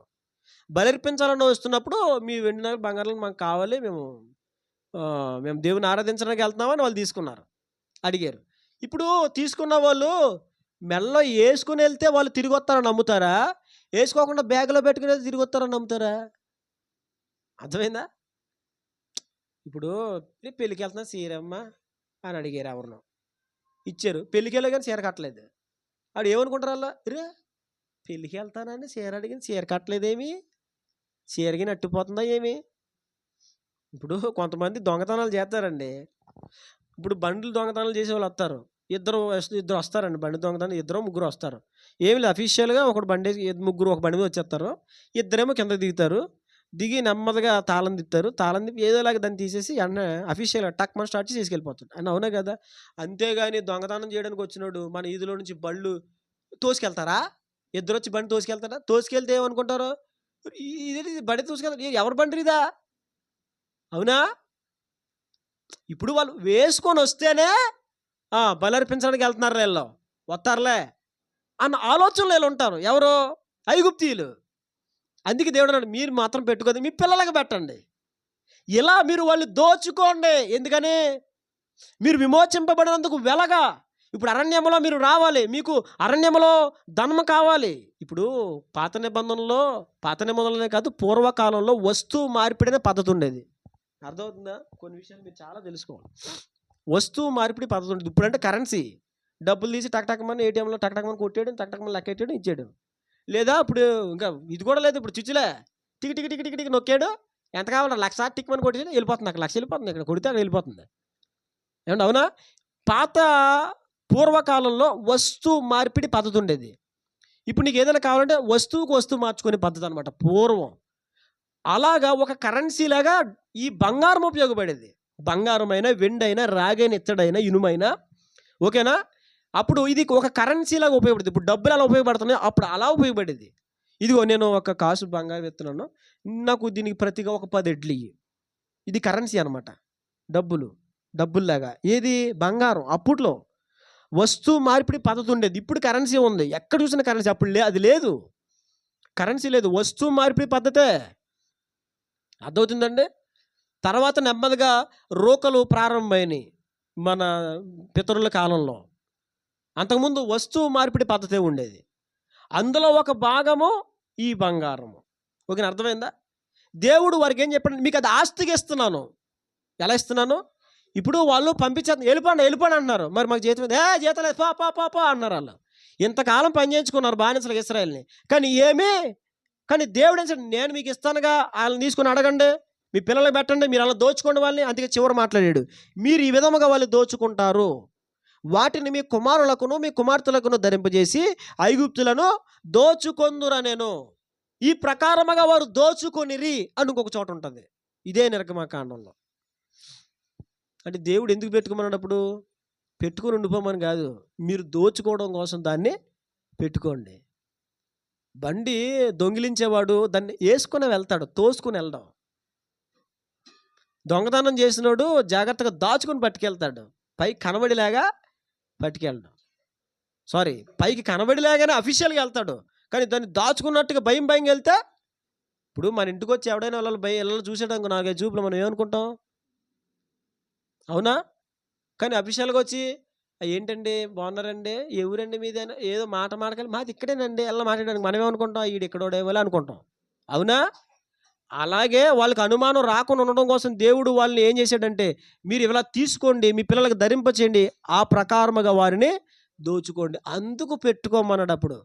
అప్పుడు దేవుడు జాగ్రత్తగా వినండి, అందుకు తీసుకోమన్నాడు, దోచుకోమన్నాడు. కానీ ఇది మీకు ఎప్పుడు ఉండాలి, ఇది మీ ఆత్మీయ జీవితానికి సంకేతం, ఇది మీరు ఖచ్చితంగా ధరించుకోవాలి, ఇది పలానా దానికి సాదృశ్యం, ఇది ఉంటేనే మీరు ఆత్మలో బలపడతారు అని బైబిల్ ఎక్కడా ఇంకా చెప్పాలని ముందుకు వచ్చిన తర్వాత దీన్ని తీసుకొని వాళ్ళు పాడైపోతే దేవుడు వాళ్ళ విషయంలో కోపపడ్డాడు. చూడండి, ఒక చోట బైబిల్లో రాయబడిన విషయాన్ని మనం జ్ఞాపకం చేసుకుందాం. అదే నిర్గమకాండము.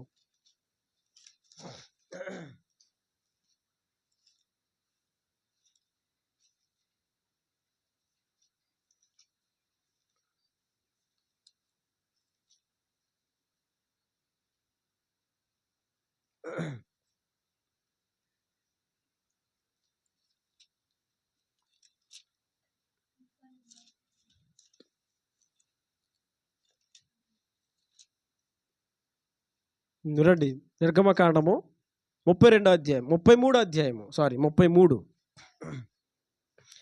33వ అధ్యాయము చూడండి. ఇక్కడ కూడా దేవుడు దాన్ని వ్యతిరేకించినట్టు మనకు అనిపిస్తుంది. 33వ అధ్యాయము 3 నుంచి చూడండి. మీరు లోబడనొల్లని ప్రజలు గనుక నేను మీతో కూడా రాను, త్రోవలో మిమ్మును సంహరించదనేమో అని మోషేతో చెప్పాను. ప్రజలు ఆ దుర్వార్త విని దుఃఖపడిరి, ఎవడును ఆభరణములను ధరించుకోలేదు. అలాగని అందరూ ధరించుకోకుండా ఏం లేరు, కొంతమంది పెట్టుకునే ఇంకా ఉన్నారు. కాగా యెహోవా మోషేతో ఇట్లన్నాడు, నీవు ఇశ్రాయేలుతో మీరు లోబడనొల్లని ప్రజలు, ఒక్క క్షణమాత్రమున నేను మీ నడుమునకు వచ్చితినా మిమ్మును నిర్మూలము చేసేదను గనుక మిమ్మును ఏమి చేయవలెనో అది నాకు తెలియనట్లు మీ ఆభరణములను మీ మీద నుండి తీసివేయుడి అని చెప్పాను. ఇప్పుడు యాకోబు తన భార్యలు బేతేలుకి వెళ్ళేటప్పుడు వారి మీద ఉన్న పోగులు తీసేశారు, ఓకేనా? ఇక్కడ ఇశ్రాయేలీలు అంతకుముందు ఈ అధ్యాయానికి ముందు వాళ్ళు ఏం చేశారంటే, మోషే రావడానికి తడవు చేస్తే ఇశ్రాయేలీలు తమకున్న బంగారం అంతా కూడా అహరోనుకి ఇచ్చి, మా ముందు వెళ్ళడానికి నువ్వు మాకు ఒక దేవతని చే, ఆ మోషే అనేవాడు ఏమైపోయాడు మాకు తెలియదు అంటే, ఈ బంగారం వాళ్ళు ఇవ్వగానే మోషే అహరోను ఆ బంగారం అని తీసుకొని వారి ముందు నడవట కొరకు ఒక దూడను చేశాడు. అదే నడిపించదు కానీ మామూలు చేసి ఓ ఇశ్రాయేలు ఇదిగో నీ దేవుడని యెహోవా నీకు ముందుగా నడిచి యెహోవా అని చెప్పి ఆ దూడను పెట్టాడు. ఇప్పుడు ఇశ్రాయేలు అందరూ ఆ దూడ ముందు గంతులేడు మనకు తెలుసు. వేసిన తర్వాత దేవుడు చాలా కోపగించాడు వాళ్ళ మీద, కోపగించి మోషేతో అన్నాడు, మోషే నువ్వు నా దగ్గరకు వచ్చావు, నీ ప్రజలు చూసే త్రోవ తెలిపారు, వెళ్ళు గమ్మున వాళ్ళ దగ్గరికి అనగానే మోషే వచ్చాడు. మోషే కూడా చాలా కోపం వచ్చింది. 40 దినాలు అన్నపానములు మాని కష్టపడి ఉపవాసముని దేవుని సన్నిధిలో కనిపెట్టి దేవుని దివ్యమైన ధర్మవాక్కులు పొందుకుంటే తన కోపం ఆపుకోలేక వీళ్ళు చేసిన పనిని బట్టి మోషే ఆ రాతి పలకలను అక్కడ పాడేసి పగలగొట్టేశాడు మోషే గారు. అప్పుడు దేవుడు కూడా అంటాడు, నేను ఇంకా మీతో రానబ్బాయి మోషే, నేను మీతో రాను, మీరు వెళ్ళిపోండి. ఈ సమాచారం ఎప్పుడైతే ఇశ్రాయేలుకి వినబడిందో వీళ్ళందరూ ఏడడం మొదలెట్టారు. అదేంటిది నువ్వు రాకపోతే ఎలా మరి? ఏలో చూసారండి ఇశ్రాయేలీలు ఎంత వెరైటీ అంటే, వీళ్ళ గురించి కొంచెం ధ్యానం చేస్తే కొంచెం విచిత్రంగా ఉంటుంది. ముందేమన్నారు, ఆ మోషే అనేవాడు ఏమైపోయాడో మాకు తెలియదు, ఆ యెహోవా ఏమైపోయాడో మాకు తెలియదు, మాకు దూడను చేయండి, మాకు దూడ తీసుకెళ్ళిపోద్ది, ఆ దేవతను చేయండి, దేవత తీసుకెళ్ళిపోద్ది అన్నారు వాళ్ళు. అన్న మనుషులు ఇప్పుడు దేవుడు అనేసరికి అవును రాకపోతే ఎలాగా మరి అంట మొదలెట్టారు. దేవుడు అన్నాడు, నేను వచ్చానా, నేను ఒక్కసారి మీ నడుమునకు వచ్చానా, ఖచ్చితంగా మిమ్మల్ని దారిలో ఏదో ఒక సందర్భాన్ని బట్టి మిమ్మల్ని సంహరిస్తాను. ఎందుకంటే మీరు కుదురుగా నడవరు. ఏం చేయరు? కుదిరి నడరు. ఎక్కడో ఒకటి మీరు చేస్తారు, నాకు కోపం వస్తే నేను కొడతాను. సో ఎందుకు ఈ గొడవ అంతా, మీరు వెళ్ళిపోండి అంటే ఇలా అంటారు. నువ్వు వచ్చాను కానీ రాము. అప్పుడు దేవుడు అన్న మాట మనం చదువుకున్నాం. అప్పుడు దేవుడు ఏమన్నాడు? 5వ వచనంలో, కాగా యెహోవా మోషే ఇట్లన్నాడు, నీవు ఇశ్రాయేలులో మీరు లోబడిన ప్రజలు ఒక్క క్షణం మాత్రం నేను మీ నడుమునకు వచ్చినా మిమ్మల్ని నిర్మూలన చేసేదను. సరే అయితే ఇప్పుడు మిమ్మల్ని ఏమి చేయాలో అది నాకు తెలియాలంటే ముందు మీ ఆభరణాలు మీ మీద నుండి తీసేయండి అన్నాడు. ఎవరన్నారు ఈ మాట? దేవుడు అన్నాడు. బైబిల్లో మనం ఎప్పుడు కూడా జాగ్రత్తగా వినండి అమ్మా, జాగ్రత్తగా వినండి. ఎప్పుడు కూడా ఒక సందర్భాన్ని పట్టుకొని మనము అదే నిజం అనుకోకూడదు. ఓకేనా? బైబిల్లో మీరు గమనించండి, 1189 అధ్యాయాల్లో ఏ అధ్యాయంలో కూడా దేవుడు అలంకరణకి ప్రోత్సహించలేదు, అలంకరణ గురించి మాట్లాడలేదు, పెట్టుకోమని చెప్పలేదు. అసలు అలంకరణ ఇంకా చెప్పాలంటే కోప్పడ్డాడు ఆయన. కోప్పడ్డాడు ఇక్కడ, అది కోప్పడిన సందర్భం. ఆయన అంటాడు, సరే నేను మీతో రావడం కాదు, ముందు అసలు మిమ్మల్ని ఏం చేయాలో అది నాకు తెలియాలంటే ముందు మీ ఆభరణాలు తీయండి అన్నాడు ఆయన. ఎందుకన్నాడు అంటే వాళ్ళు దేవుని కంటే బంగారం ఎక్కువగా ప్రేమిస్తున్నారు. ఆత్మ సంబంధమైన అలంకరణ మానేశారు. నిజమైన పరిశుద్ధ సంబంధమైన అలంకరణ మానేసుకున్నారు. వారు భౌతికమైన వాటి మీద దృష్టి పెట్టేశారు. అందుకే దేవుడు అన్నాడు, మీరు తీయండి, తీస్తే అప్పుడు నేను ఆలోచిస్తాను ఏం చేయాలో. అప్పుడు రాయబడిన మాట చూడండి. కాబట్టి 6వ వచనంలో, ఇశ్రాయేలీలు హోరేబు కొండ దగ్గర తమ ఆభరణములను తీసివేసిరి. అక్కడ ఏం చేశారు? తమ ఆభరణములు తీసేశారు. ఏమండి, ఒక మాట అడుగుతున్నాను, ఈ సబ్జెక్ట్ మీకు ఎప్పుడు ఎవరైనా చెప్పారా? ఏ సౌండ్ ఏంటది? అది ఎలా పెట్టి, ఈ సబ్జెక్ట్ మీకు ఎప్పుడైనా ఎవరైనా చెప్పారా? కానీ మీకు విషయం చెప్పనా, ఇలా చెప్పాలంటే అన్నీ ఆశలు వదిలేసుకున్నాడు చెప్పాలి. నిజం. డబ్బు మీద, పాపులారిటీ మీద, అర్థమవుతుందండి, ఇవన్నీ వదిలేసుకున్న వాళ్ళు చెప్పాలి. ఎవరు చెప్పడండి. నేను చెప్తాను గొప్పని కాదు, చెప్పేవాళ్ళు ఉన్నారు కొంతమంది, నేను ఒక్కడే గొప్పనని చెప్పట్లే. కొంతమంది ఉన్నారు కానీ చాలా తక్కువ మంది, చాలా తక్కువ మంది.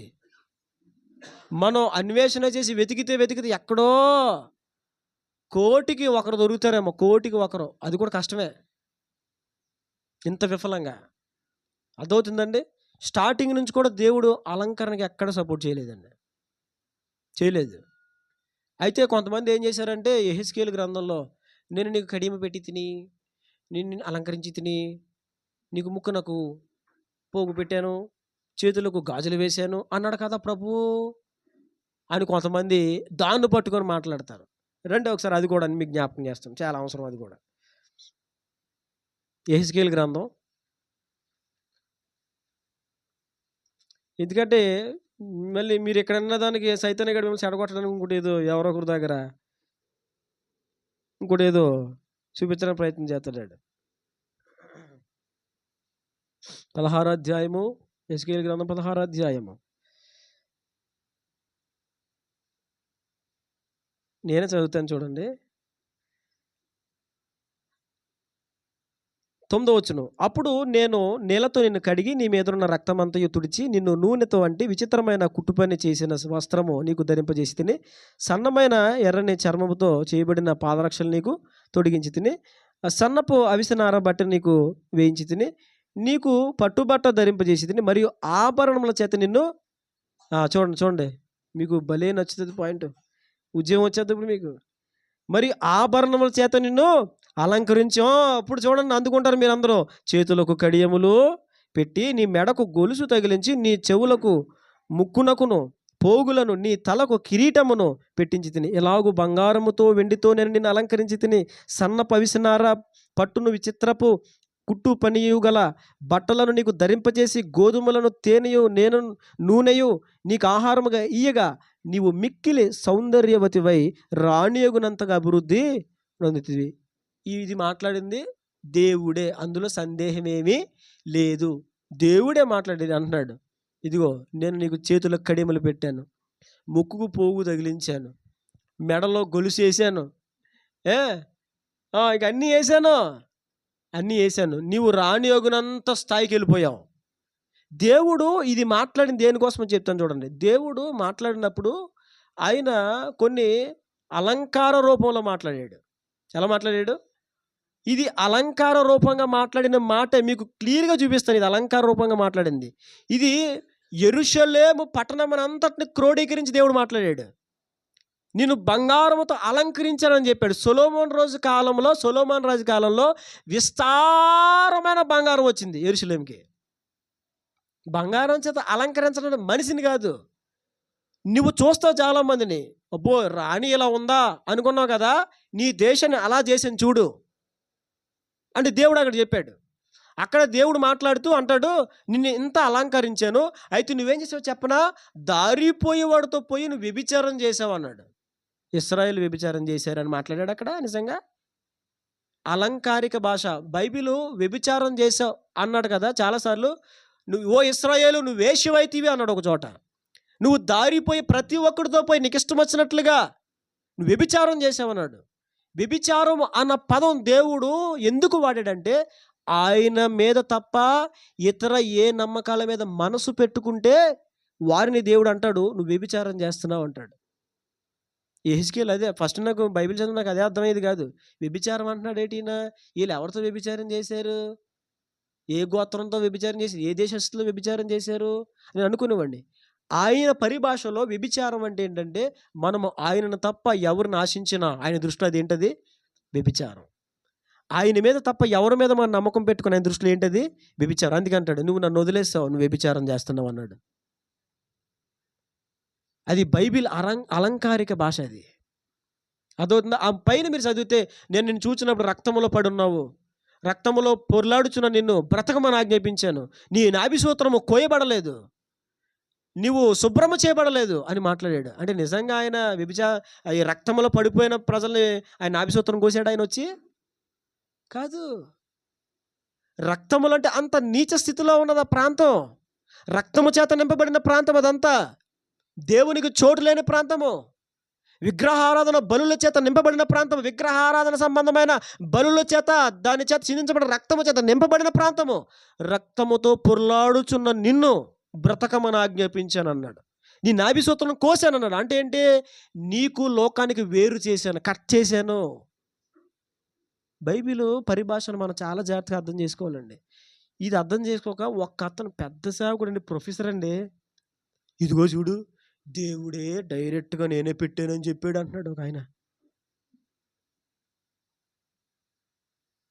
నేను ఒక మాట చెప్తున్నానండి, మీరు కొద్దిమంది ఉన్నారు కానీ మీరు చాలా ధన్యులు. మీరు చాలా ధన్యులు. కొన్ని వాస్తవాలు తెలుసుకుంటున్నారు.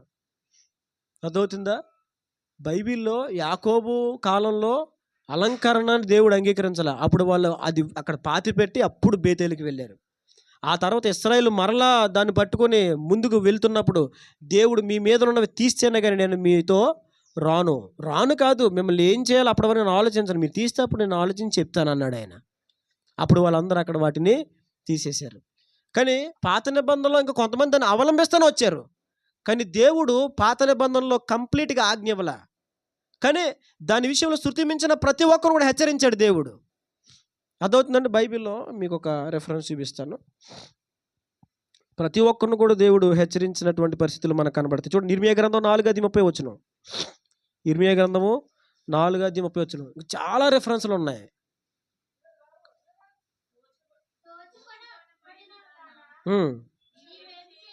ఏం చేయదువు? రక్తవర్ణ వస్త్రములు కట్టుకొని, చూడండి, సువర్ణ భూషణములు ధరించుకొని, కాటుక చేత నీ కనులు పెద్దవిగా చేసుకొనుచున్నావే, నిన్ను నీవు అలంకరించుకొనుట వ్యర్థమే. ఏమన్నాడు ఆయన? నిన్ను నీవు అలంకరించుకొనుట వ్యర్థమే. నువ్వేం చేస్తున్నావు? సువర్ణ భూషములు ధరించుకొని కాటుకల చేత నీ కనులు పెద్దవిగా చేసుకొని. కాటుకతో ఏం చేశారంటండి? కాటుకతో కనులు పెద్దగా చేస్తారా? నేను చేస్తారంట. అది మనం తెలియదు, బైబిల్ మనం చెప్పేసింది. బైబిల్ నిజంగా ఎంత వాస్తవాలు కానీ అంటే, లోకంలో నీకు ఏం తెలియపోయినా ఇక్కడ తెలిసిపోతుంది. అద్భుతమైన దేవుని వాక్యం.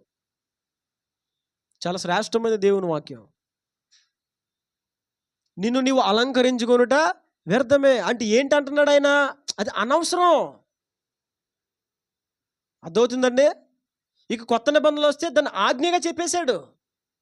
పౌలు గారు ఒక సంఘ నియమంగా చెప్పేశాడు. పౌలు గారు ఇది సంఘ నియమము క్రైస్తవ స్త్రీలు. ఎందుకంటే వారు కలిగి ఉండవలసింది ఏంటంటే గుణమను అక్షయ అలంకారము. ఏ అలంకారం కలిగి ఉండాలి?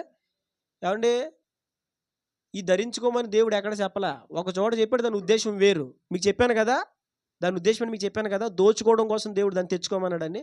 కంప్లీట్గా ఉంచుకోమని చెప్పాల, దోచుకోవడం కోసం అలా చేయమన్నాడు దేవుడు. ఇంకా బైబిల్లో మీరు ఆది కాడి నుంచి ప్రకటన వరకు మీరు పెట్టుకోండి, మీకు ఇది అవసరం, మీకు ఉండాలి. కొన్ని చిహ్నాలు గుర్తు. ఒకవేళ నిజంగా చిహ్నాలు గుర్తయితే దేవుడు ఖచ్చితంగా చిహ్నం ఏంటో కూడా చెప్తాడు. ఏ ఉంగరం అందుకే పెట్టుకోవాలని నేనైతే 10 ఏళ్ళకి 10 ఉంగరాలు లేతాను. నిజం, ఆయన చెప్తే చేసేయడమే కదా మనం. మన నినాదం అదే, మన దేమది. ఆయన ఏది చెప్తే అది చేసేయడమే, ఇంకా ఆగిదేమీ లేదా.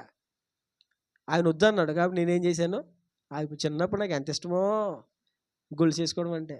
గొలుసు వేసుకున్నానా మూతిపళ్ళు రాలగొట్టేస్తారు మా నాన్నగారు, సమస్యలేదు.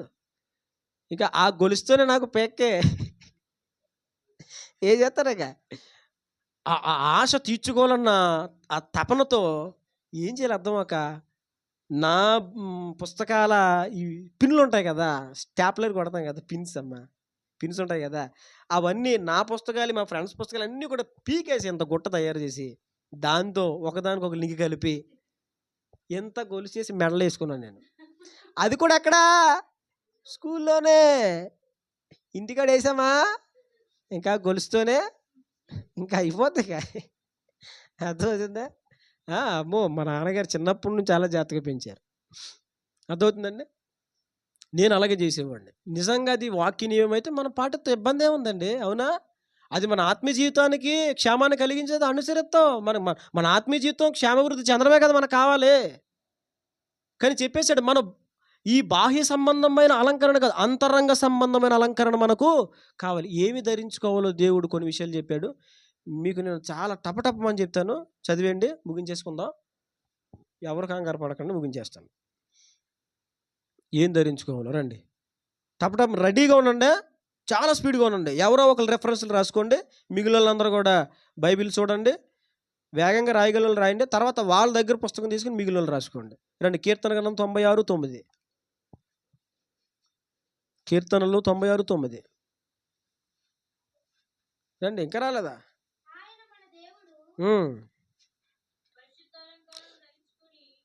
ఏంటది? ఇక్కడ చూడండి, దేవుడు చెప్తున్నాడు. అంటే శరీర సంబంధమైన అలంకారం ఉంది. ఇదేం అలంకారం అంటే ఇది పరిశుద్ధ అలంకారములు ధరించుకొని.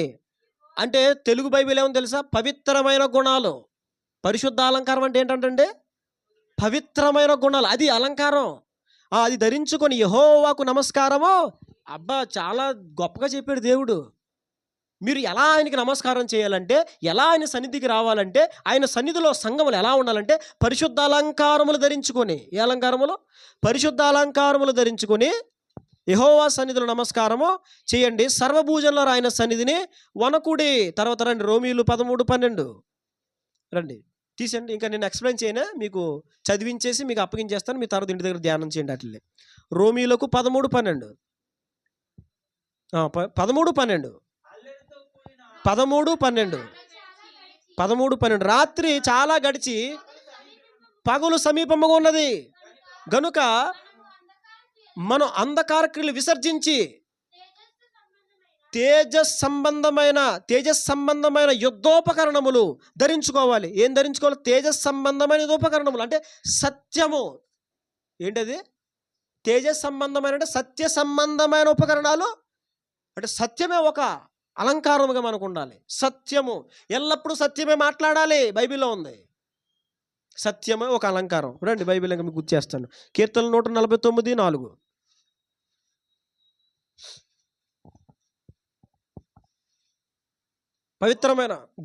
పవిత్రమైన గుణాలే మనకు అలంకారం, సత్యమే మనకు అలంకారం. యెహోవా తన ప్రజలందు ప్రీతి గలవాడు. ఆయన దీనులను రక్షణతో, అంటే ఆయన మనల్ని ఎలా అలంకరిస్తున్నాడు? రక్షణే మనకు ఏంటది? అలంకారం. ఇంకొక అలంకారం చూపిస్తాను రండి. రోమీలు 13:14. రోమీలు 13:14.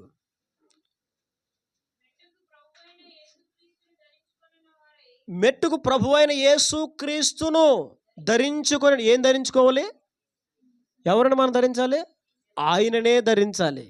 ఆయన ఇచ్చిన రక్షణే మనకు అలంకారం. తర్వాత మంచి గుణములే, పవిత్రమైన గుణములే అలంకారం. సత్యమును ధరించుటయే అలంకారం. రండి సామెతలు 3:3. సామెతల గ్రంథం 3:3. దయను సత్యమును ఎన్నడును నిన్ను విడిచిపోనీయకము. చూడండి.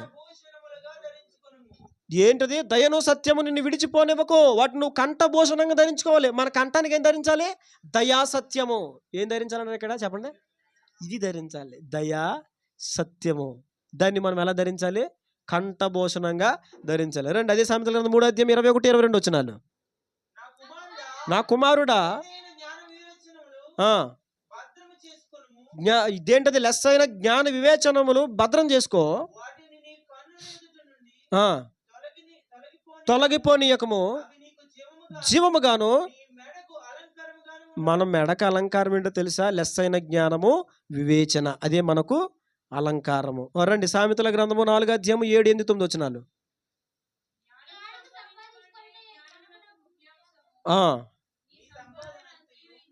నీ సంపాదన అంతా ఇచ్చి బుద్ధి సంపాదించుకో, దాన్ని గొప్ప చేసినడలా హెచ్చించును,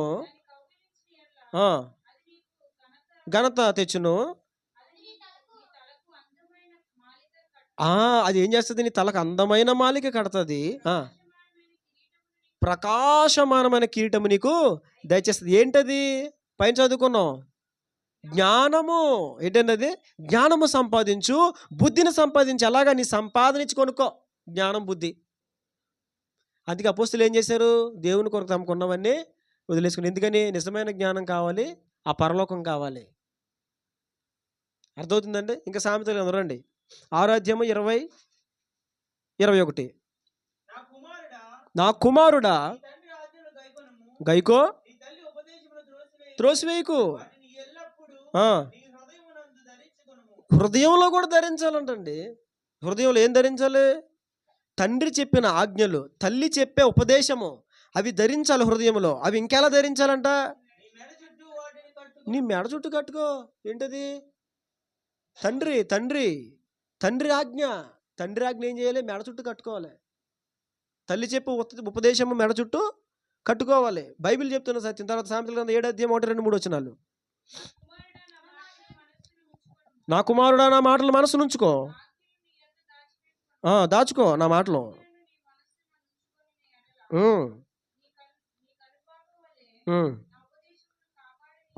ఆయన మాటలో చూడండి, ఆయన మాట, ఆయన ఆజ్ఞలు, తర్వాత ఆయన ఉపదేశము, దాన్ని జాగ్రత్త మనం కాపాడుకోవాలి. వాటిని ఏం చేయాలి? నీ వేళ్ళకు వాటిని కట్టుకో. వేళ్ళకు కూడా ఏం కట్టుకోవాలి చెప్తున్నాడు దేవుడు? ఆయన మాట కట్టుకోవాలి, ఆయన ఆజ్ఞ కట్టుకోవాలి, ఆయన ఉపదేశాలు మనం దేనికి కట్టుకోవాలి? నీ వేళ్ళకు వాటిని కట్టుకో, నీ హృదయమైన పలక మీద వాటిని రాసుకో.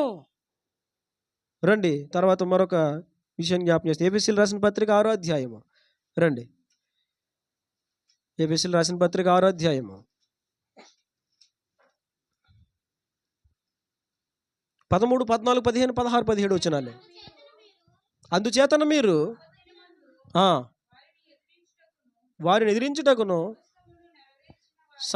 సర్వమును సమస్తము నెరవేర్చిన వారై నిలువబడుటకును శక్తిమంతులగునట్లు దేవుడిచ్చి సర్వాంగ కవచము. ఏం ధరించుకోవాలంటే అయ్యి బాబు ఎన్ని చెప్తాడండి. ఇక్కడ నుదుటి కట్టు, మెడకై, వేలుకై, హృదయంలో పెట్టు. ఇంకోటి చివరికి అంటున్నాడు, నన్నే ధరించాయి. దేవుడు ఏమన్నాడండి? నన్నే ధరించే, నిన్నే ధరించేశాను నేను రక్షణతోనే. తర్వాత అంటాడు, ఇప్పుడు ఏమన్నాడు? సర్వాంగ కవచం వేసాయి. ఏ కవచం అదే? సర్వాంగ కవచము. మనకేం కావాలి? ఎందుకంటే మెల్ల ఏదన్నా గట్టిగా గొలిసేసామంటే ఎవడో లాక్కుపోతాడు. దేవుడి సర్వాంగ కవచం వేసామనుకో, ఎవడొస్తాడు నీ దగ్గరికి? అవునా? కొంతమంది బండి మీద పోతూ ఉంటే సరదాగా చక్కగా వేసుకుని వెళ్ళా చూసుకుంటూ వెళ్తారు. వెనకాల ఎవడో బండి మీద చప్పమని లాగేస్తాడు. ఈ లోపు నాకు గొలుసు నీకు గొలుసు లేదే అయిపోయింది. బంగారం కోసం ప్రాణాలు తీసిన దాఖలాలు కూడా చరిత్రలు కూడా ఉన్నాయి అండ్ అవునా. సర్వాంగ కవచం ధరించుకోవాలి. చూడండి తర్వాత ఇంకేముందో. అబ్బా చూడండి ఎన్ని మంచిగా ఉన్నాయండి. నడుంకి ఏం కట్టుకోవాలా? నడునికి ఏదో కడతారు కదా, ఇంకా నాకు వద్దులే బాబా. నడుంకి ఏమని కట్టుకోవాలి? సత్యమును దట్టి కట్టుకోండి, నీతి అను మైమరువు. పాస్టర్ గారు అన్నారు అలంకారం తప్పేంటిది? యేసుప్రభు వచ్చినప్పుడు ఆయన దట్టి కట్టుకుని వస్తాడు. ఏం కట్టుకుని వస్తాడంట? ఏం కట్టుకుని వస్తాడంట దేవుడు? చెప్పుకుండా సిగ్గుసేటుగా లేదా? యేసుప్రభు ఉంగరం వేసుకొస్తాడు, యేసుప్రభు గొలుసు వేసుకోవస్తాడు. చెప్పుకోవడానికి మనకి అసలు మనసు ఒప్పుతుందండి? ఒక మాట నిజంగా అడుగుతున్నాను, మనకు మనసు ఒప్పుతుందా ఆ మాట అనడానికి? ఒప్పుతుందా? అమ్మే ఆయన ప్రకాశమానుడు, ఆయన తేజమయుడు,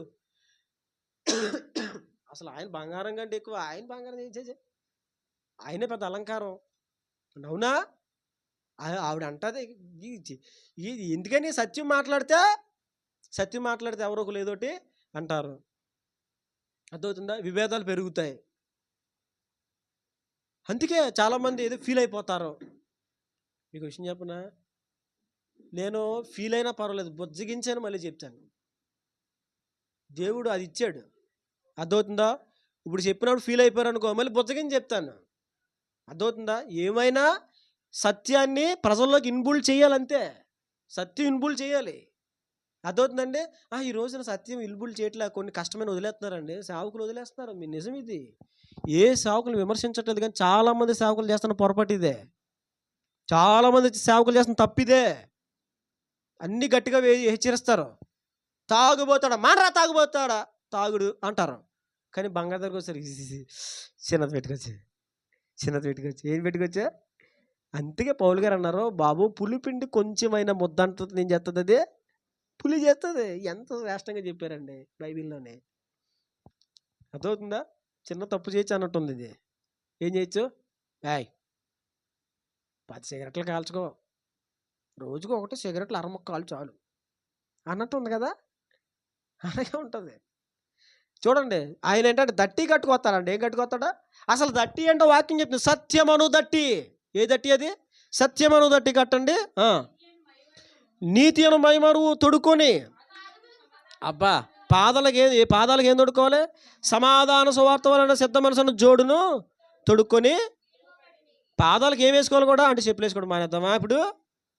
అంటే చెప్పండి, చెప్పులు వేసుకోవడం మానేద్దామా? చాలా జాగ్రత్తగా వినాలి ఈ మాటలు, లేకపోతే ఇలాగే మిమ్మల్ని అటకారం చేస్తారు చాలామంది. అయితే చెప్పులు కూడా వేసుకోకూడదు. చెప్పులు కూడా వేసుకోవడం మానేసి ఉత్తకాలతో తిరిగి అంటారు. నువ్వు మాట చెప్తాను, క్రైస్తవుడు చేసే ప్రతి పద్ధతికి ఒక పర్పస్ ఉంటుంది. క్రైస్తవుడు అనుసరించే ప్రతి ఒక్క పద్ధతి ద్వారా అతడు ఏదో విధమైన ఖచ్చితంగా క్షేమవృద్ధి పొందుతాడు. అదవుతుందా? క్రైస్తవుడు అనుసరించే పద్ధతి ద్వారా అతడు ఖచ్చితంగా ఏం పొందుతాడు? క్షేమాభివృద్ధి పొందుతాడు. అలాంటి పద్ధతులే దేవుడు మనకి ఇచ్చాడు. మనము క్షేమాభివృద్ధి పొందని ఏ పద్ధతి కూడా దేవుడు మనకి ఇవ్వలే. అక్కడ సత్యం సమాధానం వలన సిద్ధ మనసు జోడంటే మనం ఎప్పుడు రెడీగా, గెట్ రెడీ. దేనికి? దేవుని సమాధాన సువార్త అందరికి తెలియజేయడానికి ఎప్పుడు రెడీగా ఉండాలి. ఆ జోడేసుకోమన్నాడు. అలాగని ఈ జోడేసుకోవడం మానేమనలేదు. అదవుతుందా? మనం జోడేసుకోవడం ఒక పర్పస్ ఉంది మనకి. అవునా? జోడేసుకోవడం ఒక పర్పస్ ఉందా లేదా? ఇప్పుడు నేను డైరెక్ట్గా జోళ్ళు ఎందుకు వేసుకుంటున్నాను అడిగితే అది కూడా తెలియదా పాస్టర్ గారు? ఎందుకు వేసుకుంటారని జోళ్ళు? తింగరగా అడుగుతున్నారండి, తింగర ప్రశ్న మమ్మల్ని అడుగుతారు మీరు. అవునా? అది పెద్ద సింపుల్ క్వశ్చన్, అది సిల్లీ క్వశ్చన్ కూడా. అది ఎందుకు వేసుకుంటాం జోళ్ళు? పేడ, మట్టి, మురుకు అంటుకోకుండా, ముళ్ళు, రాళ్ళు. సరేలే, ఆ భాష వద్దులే ఇప్పుడు, కొంచెం మార్చు. నువ్వు అలా అంత ఘాటుగా మాట్లాడకూడదు దేవుని సంఘంలో. చూసారు, అలాంటి భలే వస్తాయండి మాటల. అర్థమవుతుందో చూడండి. అందుకు వేసుకుంటాం. అవునా? ఇప్పుడు మనం కొన్ని పర్పస్ని బట్టి ఉపయోగిస్తాం. బండి మీద హెల్మెట్ పెట్టుకోవాలి. అది ఎందుకంటే ప్రొటెక్షన్, ఎండ తగలకుండా. టోపీ పెట్టుకుంటాం, ఎండ మొఖానికి డైరెక్ట్ కొట్టకుండా. అర్థమవుతుందా? దేహానికి వస్త్రాలు నిండుగా వేసుకోవాలి, ఎందుకంటే మనం కప్పుకోవాలి. సిగ్గు అనేది మనకు ఉంది కాబట్టి వస్త్రం అనేది మనం ఖచ్చితంగా ప్రతి దానికి ఒక పర్పస్ ఉందండి. కానీ పర్పస్ లేని ఏంటంటే అలంకరణ. మరి ఎందుకంటే అది అలవాటు అయిపోయింది. ఫస్ట్ నుంచి ఏమైపోయింది? అలవాటు అయిపోయింది.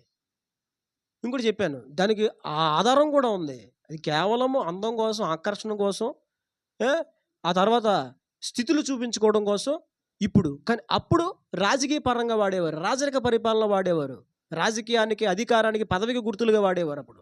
ఇప్పుడు అవి ఏమీ లేవు. అర్థమవుతుందండి. కనుక సమాధాన వలనైన సిద్ధ మనసు జోడు తొడుగుకోవాలి. ఇంకా చూడన్నా ఇంక బోళ్ళు ఉన్నాయండి బాబు, మీరు ఎట్టుకోవాలి కానీ బోళ్ళు ఉన్నాయి అలంకరణలు. ఇవన్నీ కాక అబ్బా విశ్వాసం అని డాలు పట్టుకో, అది అసలు ఇది కావాలండి. విశ్వాసం అని డాలు పట్టుకొని దాని చేత మీరు దుష్టిని అగ్నిబాణములను ఆర్పుడకు శక్తిమంతులగుదురు, మరియు రక్షణను శిరస్త్రాణము తలకు కూడా పెట్టుకొని చెప్పాడైన, రక్షణను శిరస్త్రాణంతో ధరించుకోండి. అంతేకాదు దేవుని వాక్యమున ఆత్మ ఖడ్గమును ధరించుకొనండి. బా ఇన్ని అలంకారాలు ఉన్నాయి ఏమండి, ఇన్ని అలంకారాలు పెట్టుకుని మనం ఖాళీ ఎక్కడ ఉంటుందండి? అవునా కదా? ఇన్ని పెట్టేసుకుంటే మన ఖాళీ ఎక్కడ ఉంది చెప్పండి? స్పేస్ ఎక్కడ ఉంటుంది? బాడీ అంటది నో స్పేస్, నో స్పేస్ అంటది. ఇంకా అది అర్థమవుతుందా? కానీ ఇంత నేను వివరణ ఎందుకు ఇవ్వాల్సి వచ్చిందంటే పాయింట్ ఒకటే ఇంత వివరణని ఎందుకు ఇవ్వవలసి వచ్చిందంటే ఈరోజు నేను దీని గురించి ఎవరు సత్యం మాట్లాడట్లే బయటికి. ప్రభు నన్ను మాట్లాడమని తోస్తున్నారు. నేను చాలా చోట్ల మాట్లాడతాను, అందులో అభ్యంతరం ఏమీ లేదు. కానీ దీని గురించి ఇంత విఫలంగా మామూలుగా పెట్టుకోకూడదని టక్మని చెప్పేసి ముగించేస్తాను. కానీ మీ హృదయాలు అవి ప్రశ్నార్థకాలుగా మిగిలిపోతాయి. మన హృదయాలు ఏ వాక్య సంబంధమైన ఏ ప్రశ్న కూడా ఉండడానికి లేదు. ఏది ఉన్నా మనం దాన్ని ఖచ్చితంగా క్లియర్ చేసుకోవాలి. ఎంత విన్న తర్వాత కూడా మీకు ఏమైనా సందేహాలు ఉంటే నన్ను కాంటాక్ట్ చేయండి, ఓకేనా? నన్ను సంప్రదించండి, తప్పకుండా మీకు వాక్యాల నుంచి దానికి రుజువులు చూపిస్తాను. ఇబ్బంది ఏమీ లేదు. కొత్త నిబంధనలో చాలా క్లియర్ కట్గా పౌలు గారు, అపోస్తలుడైన తిమోతి గారు ఇద్దరు కూడా చెప్పారు, బాబు మనం పెట్టుకోకూడదు, అట్టి మనకు అలంకారముగా ఉండక అలంకరించుకొనక మనము దైవభక్తి కలిగిన స్త్రీలకు తగినట్టుగా సత్క్రియల చేత తమ్మును తామును అలంకరించుకోవాలి. స్త్రీలు అలంకరించుకోవాల్సిందంటే సత్క్రియలు అంటే మంచి క్రియలు, మంచి పనుల చేత, ఆ తర్వాత మంచి ప్రవర్తన చేత మనము అలంకరించుకోవాలి. ఓకేనా? ముగించేనా? కాబట్టి సంఘములో ఉండవలసిన విధానాలు ఇవి, మీరు గుర్తుంచుకోండి, ఓకేనా? సంఘములో స్త్రీలు ఇలా ఉండాలి, ఈ విధంగా ఉండాలి. ఇంకా సంఘములో పరిచారకులు ఎలా ఉండాలో, పెద్దలు ఎలా ఉండాలో అవి ఇంకా ఎక్స్ప్లెయిన్ చేయని డైరెక్ట్ చదివిచ్చేస్తాను. మీరు ఒక పని చేయాలి, ఇంటికి వెళ్ళిన తర్వాత అవన్నీ కూడా ఒకసారి తీసి చదవండి, ఓకేనా? ఎందుకంటే తిమోతి రాసిన పత్రికలో సంఘ క్రమాలన్నీ కూడా పౌలు గారు తిమోతికి తెలియజేస్తూ వచ్చారు. సంఘములో ఈ విధంగా ఉండాలి, ఇట్టి నియమాలు ఉండాలి, ఇటు విధమైన పద్ధతులు ఉండాలి అని చెప్పి పౌలు గారు తిమోతికి తెలియజేస్తూ వచ్చారు. చూడండి, నేనే చదువుతాను, నెమ్మదిగా చదువుతాను, జాగ్రత్తగా చూడండి. మొదటి తిమోతిలు రాసిన పత్రిక 3వ అధ్యాయము మొదటి నుండి నేను చదువుతున్నాను, నేను చెప్పి నేనే చదువుతాను. చూడండి, ఒక సంఘ పెద్ద ఎలా ఉండాలి, అధ్యక్షుడు ఎలా ఉండాలి. చూడండి, ఎవడైనా అధ్యక్ష పదవిని ఆశించినట్టు వాడు దొడ్డ పనిని అపేక్షించున్నాడు అన్నమాట నమ్మదగినది. అధ్యక్షుడు వాడు నిందారహితుడైన ముందుగా ఎలా ఉండాలి? నిందరహితుడిగా, అందరి చేత నిందలు మోపుకునే వాళ్ళ, మోపించుకునే వాళ్ళ ఉండకూడదు. తర్వాత ఎలా ఉండాలి? ఏకపత్ని పురుషుడిగా. సంఘ పెద్ద ఎలా ఉండాలి? 2 భార్యలు కలిగినోడుగా ఉండకూడదు, ఒక భార్య ఉండాలి అడిగి. ఆ తర్వాత మితానుభావుడుగా ఉండాలి, అన్ని విషయాలు ఎలా ఉండాలి? మితిమీరేవాడుగా ఉండకూడదు, లగ్జరీలు చేసేవాడుగా ఉండకూడదు. తర్వాత స్వస్థ బుద్ధి గలవాడిగా ఉండాలి, అతని స్వభావం కూడా మంచిగా ఉండాలి, మర్యాదస్తుడు ఉండాలి. అదేవిధంగా అతిథి ప్రియుడై ఉండాలి. ఏంటది? అతిథి ప్రియుడు అనగా వచ్చిన వారందరూ కూడా ఆతిథ్యం ఇచ్చేవాడుగా ఉండాలి. అంతేకాదు బోధింప తగిన వాడై ఉండాలి. సంఘ పెద్ద ఎలా ఉండాలి చెప్పండి? అవసరమైతే సేవకులు లేకపోతే వాక్యం చెప్పే స్థితి కలిగిన వాడే ఉండాలి, అతడే సంఘ పెద్ద. సంఘ పెద్దగా ఉండాల్సిన నియమాలు ఇవే. ఇంకా చూడండి, అతను ఎలా ఉండాలో, మద్యపానిగా ఉండకూడదు, తాగుబోతుగా ఉండకూడదు. ఈ రోజున సంఘంలో పెద్దలందరూ ఎవరో తాగుబోతులే సంఘ పెద్దలు అండి. మా ఊర్లో ఉన్నారు, అందరూ తాగుబోతులే సంఘ పెద్దలు. అర్థమవుతుందా? ఇలా మామూలుగా ఉండదు, అక్కడ పదం జరుగుతుంటే పెగ్గేసేస్తూ ఉంటారు పక్కకి వెళ్ళి. తాగుబోతుడిగా అసలు సంఘ పెద్దతనం ఇవ్వకూడదు. ఆ తర్వాత చూడండి, మద్యపాని ఉండకూడదు, కొట్టువాడుకు ఉండకూడదు, జగడాలకు పోయేవాడుకు ఉండకూడదు, సాత్వికుడిగా ఉండాలి. తర్వాత ఎలా ఉండాలి? తర్వాత డబ్బు పిచ్చి లేనివాడిగా ఉండాలి. ఎందుకంటే సంఘ వ్యవహారాలు అప్పగించినప్పుడు మరి అతనికి ఒకవేళ ధనాపేక్ష ఉందనుకో ఏం చేస్తాడు? నొక్కేస్తూ ఉంటాడు అనమాట. అందుకే ఏమి ఉండకూడదు? ధనాపేక్ష లేనివాడు ఉండాలి. తర్వాత సంపూర్ణ మాన్యత కలిగి తన పిల్లలను స్వాధీనపరుచుకునేవాడు, తన ఇంటిని బాగా ఏలుకునేవాడై. ఇవన్నీ ఉంటే సరిపోదు, నీ కుటుంబాన్ని కూడా పర్ఫెక్ట్గా చక్కబెట్టుకునే తండ్రి ఉండాలి నువ్వు. ఆడే సంఘానికి ఒక పెద్దగా. ఇప్పుడు అలా పెడుతున్నారండి సంఘంలోనే పెద్దల్ని. మీరు చెప్పండి ఒక మాట, మంచిగా మనం మాట్లాడుకుందాం. ఇలాగ చూసి ఇలాంటి లక్షణాలు కలిగిన సంఘ పెద్దలు పెడుతున్నారా? లేదు, ఎవరికి డబ్బు ఉంటే నువ్వు నుంచో, ఎందుకని వాడు పెద్దోడు కదా, బాధ్యతాడు కదా, ఉద్యోగస్తుడు కదా, పెద్దగానే పెడతారు. మన చర్చిలో అది ఏమి లేదు. అర్థమవుతుందా? ఉద్యోగస్తులు పెద్దలు కాదు ఇక్కడ. దేవుడి నియమం ప్రకారంగా, దైవ నియమాల ప్రకారంగా పెద్దలు, పరిచారకులు. అర్థమవుతుందా? చూడండి. తన ఇంటి వారిని కూడా ఏం చేయాలంట? కంట్రోల్ చేసుకునే వాడే ఉండాలి. అతడు గర్వాంధుడి అపవాదికి కలిగిన శిక్షా విధిలో లోబడకుండానట్లు క్రొత్తగా చేరిన వాడే ఉండకూడదు. మరియు అతడు నిందపాలై అపవాది ఊరిలో పడిపోకున్నట్లుగా సంఘమునకు వెలుపటి వారి చేత మంచి సాక్ష్యము. అమ్మో, సంఘ పెద్దకు బయట ఏమి ఉండాలండి? సంఘంలో పెద్దగా ఉన్నవాడు బయట సాక్ష్యం ఉండాలా? ఇది సంఘ పెద్ద అంటాడా? తాగుతాడు రా, ఇది తీగుతాడు రా, ఇది చేస్తాడు రా, వీడు భక్తి ఉండరా, ఏముండదు వీడికి, ఒక క్రమం ఉండదు రా, పెద్ద అంటాడు. సాక్ష్యం ఉండాలా? అలాగే చూడండి, పరిచారకులు ఎలా ఉండాలో రాయబడి ఉంది 18వ వచనం నుంచి. అలాగే పరిచారకులు మాన్యులై ఉండి ద్విమనస్కులను, 2 తలంపులు కలిగిన ఉండకూడదు. వీళ్ళు కూడా తాగుబోతులే ఉండకూడదు. దుర్లాభమును నపేక్షించు వారే ఉండకూడదు. తర్వాత విశ్వాస మర్మమును పవిత్రమైన మనసాక్షితో గైకొని వారే ఉండవలను. మరియు వారు చెప్పాను కదా ఇందాక, మొదట ఏం చేయాలనే? పరిచారకులు పరీక్షించబడాలి. నేను కొంతమంది పరిచారకులు పెడదాం అనుకున్న స్త్రీల్లో పరీక్షిస్తాను, మిమ్మల్ని పరీక్షించే పెడతాను. పరీక్షలో ఫెయిల్ అయిపోయారని మీకు ఇంకా లేదు, చూసుకోండి. అది ఇద్దరిని అనుకుంటున్నాను, మిమ్మల్ని టెస్ట్ చేస్తున్నాను. మీరు ఇంకా లైన్లోకి రావట్లేదు. లైన్లోకి వస్తే అప్పుడు చూద్దాం. దెబ్బలాడేసుకుంటున్నారు మీరు. 10వ వచనం చూడండి. మరియు వారు మొదట పరీక్షింపబడవలన, తర్వాత వారు అనిందులైతే పరిచారకులుగా ఉండవలను. అటువల స్త్రీలు పరిచయం చేసే స్త్రీలు ఎలా ఉండాలి? మాన్యులుగా ఉండాలి. కొండగత్తులు కబుర్లు చెప్పి అటు ఇటు అక్కడ చెప్పేవాళ్ళుగా. బైబిల్ చెప్తుంది సత్యం అది. బులే అక్కడ జరిగింది కుదరదు. అక్కడ కొండగత్తులు ఉండకూడదు. అక్కడ జారేసావా, పని చేయవు. నీ కానుక పెట్టి అప్పగిస్తారు, నీకు ఏం అప్పగిస్తారు గుర్తెట్టుకో, సరేనా? కొండలు చెప్పామంటే అంతే మరి. తర్వాత మితానుభావుడు కానీ, తర్వాత అన్ని విషయాలు నమ్మకమైన వాడిగా ఉండాలి. పరిచారకులు ఎలా ఉండాలి చెప్పండి? వీళ్ళు కూడా ఎలా ఉండాలి? ఏకపత్ని పురుషుడు, ఒక భార్య ఉండాలి. ఒక భర్తకు ఒక భార్య ఒక భర్తే, సింగిలే. డబల్ అంటే కుదరదు. అక్కడ డబల్ ధమాకా కాదు ఇది. ఇది ఆఫర్ కాదు, దేవుని సంఘం. ఏమండి, అవునా? బాబు ఎన్నున్నా చూడండి బాబు. ఈ బాబు చదువుతుండే నాకు ఎంత సంతోషం అవుతుందండి. ఇక తర్వాత చెప్తూ 4వ అధ్యాయంలో 11వ వచనంలో పౌలు గారు అంటారు, రే తిమోతి, అలా కాదు, నీ సంగతి చేస్తా. ఇదిగో 11వ వచనం అన్నట్టు 4వ అధ్యాయం 11వ వచనంలో, ఈ సంగతులు నాకు జ్ఞాపించి బోధించు. ఇదిగో నువ్వు చేర్చకుండా అన్ని చెప్తే నీకోసం చెప్పట్లేదు అనుకోకు. నువ్వు ఇదిగో నీ యవనమును బట్టి ఎవడని తృణీకరించకుండా చూసుకో. మాట జాగ్రత్త, ప్రవర్తన చేస్తా, ప్రేమలో చేస్తా, తేడా రావద్దు. పిచ్చి ప్రేమలు కాదు, నిష్కపటమైన దేవుని ప్రేమ చేత నువ్వు నింపబడి ఆ ప్రేమతో ఇతరులను ప్రేమించాలి. విశ్వాసంలో పవిత్రతలో విశ్వాసంలోకి ఎలా ఉండాలి నువ్వు? నేను వచ్చేదాకా నువ్వు ఎలా ఉండాలి? చదవాలి. ఏం చేయాలా? సేవకుడై ఉండి అటు తిరుగుతాను, ఊటీలు వెళ్తాను, షికారులు చేస్తాను, షూటింగ్లకు వెళ్తాను, కుదరదు. నువ్వు మరి ఏం చేయాలి? ఇప్పుడు సేవకులందరూ ఏం చేస్తున్నారు? ఊటీలు, షూటింగ్లు, బీటింగ్లు, ఏమండి, డేటింగ్లు. సేవకులు ఇప్పుడు సేవకులు, కానీ అక్కడ ఏం చేస్తుంది వాక్యం? నువ్వు అటు ఇటు పిచ్చి తిరుగులు తిరిగితే కుదరదు. చదువుట ఎందుకు, హెచ్చరించడం ఎందుకు, బోధించడం జాగ్రత్త కలిగి ఉండాలి. అర్థమవుతుందా? హస్తనిక్షేపం వల్ల నువ్వు కలిగిన ఆ ప్రవచన వలన అలస్యం చేయొద్దు. జాగ్రత్త. నీ అభివృద్ధి అందరికి కనబడినట్టుగా నువ్వు జాగ్రత్త వహించాలి. ఇదిగో అంతేకాదు, నిన్ను గురించి జాగ్రత్త, నీ బోధ గురించి జాగ్రత్త. ఏంటది? చెప్పేయడం కాదు, వాక్చాతుర్యం టపటపట మాట్లాడేయడం కాదు. ఏం చెప్తున్నావు? నోరు దగ్గరెట్టుకుని, ఒళ్ళు దగ్గరెట్టుకుని మాట్లాడి నీ బోధ జాగ్రత్త. ఇంకేమన్నాడు అక్కడ? నిన్ను గూర్చి, నీ బోధన గురించి జాగ్రత్త కలిగి ఉంటే అప్పుడు ఏమవుతుందో తెలుసా? వీటిలో నిలకడగా ఉన్నాడలా నీవు అలాగున చేసి నిన్నును నీ బోధను విను వారిని రక్షించుకుంటాం. ఆ తర్వాత 5వ వచనంలో ఆమె చూసారా ఆవిడ?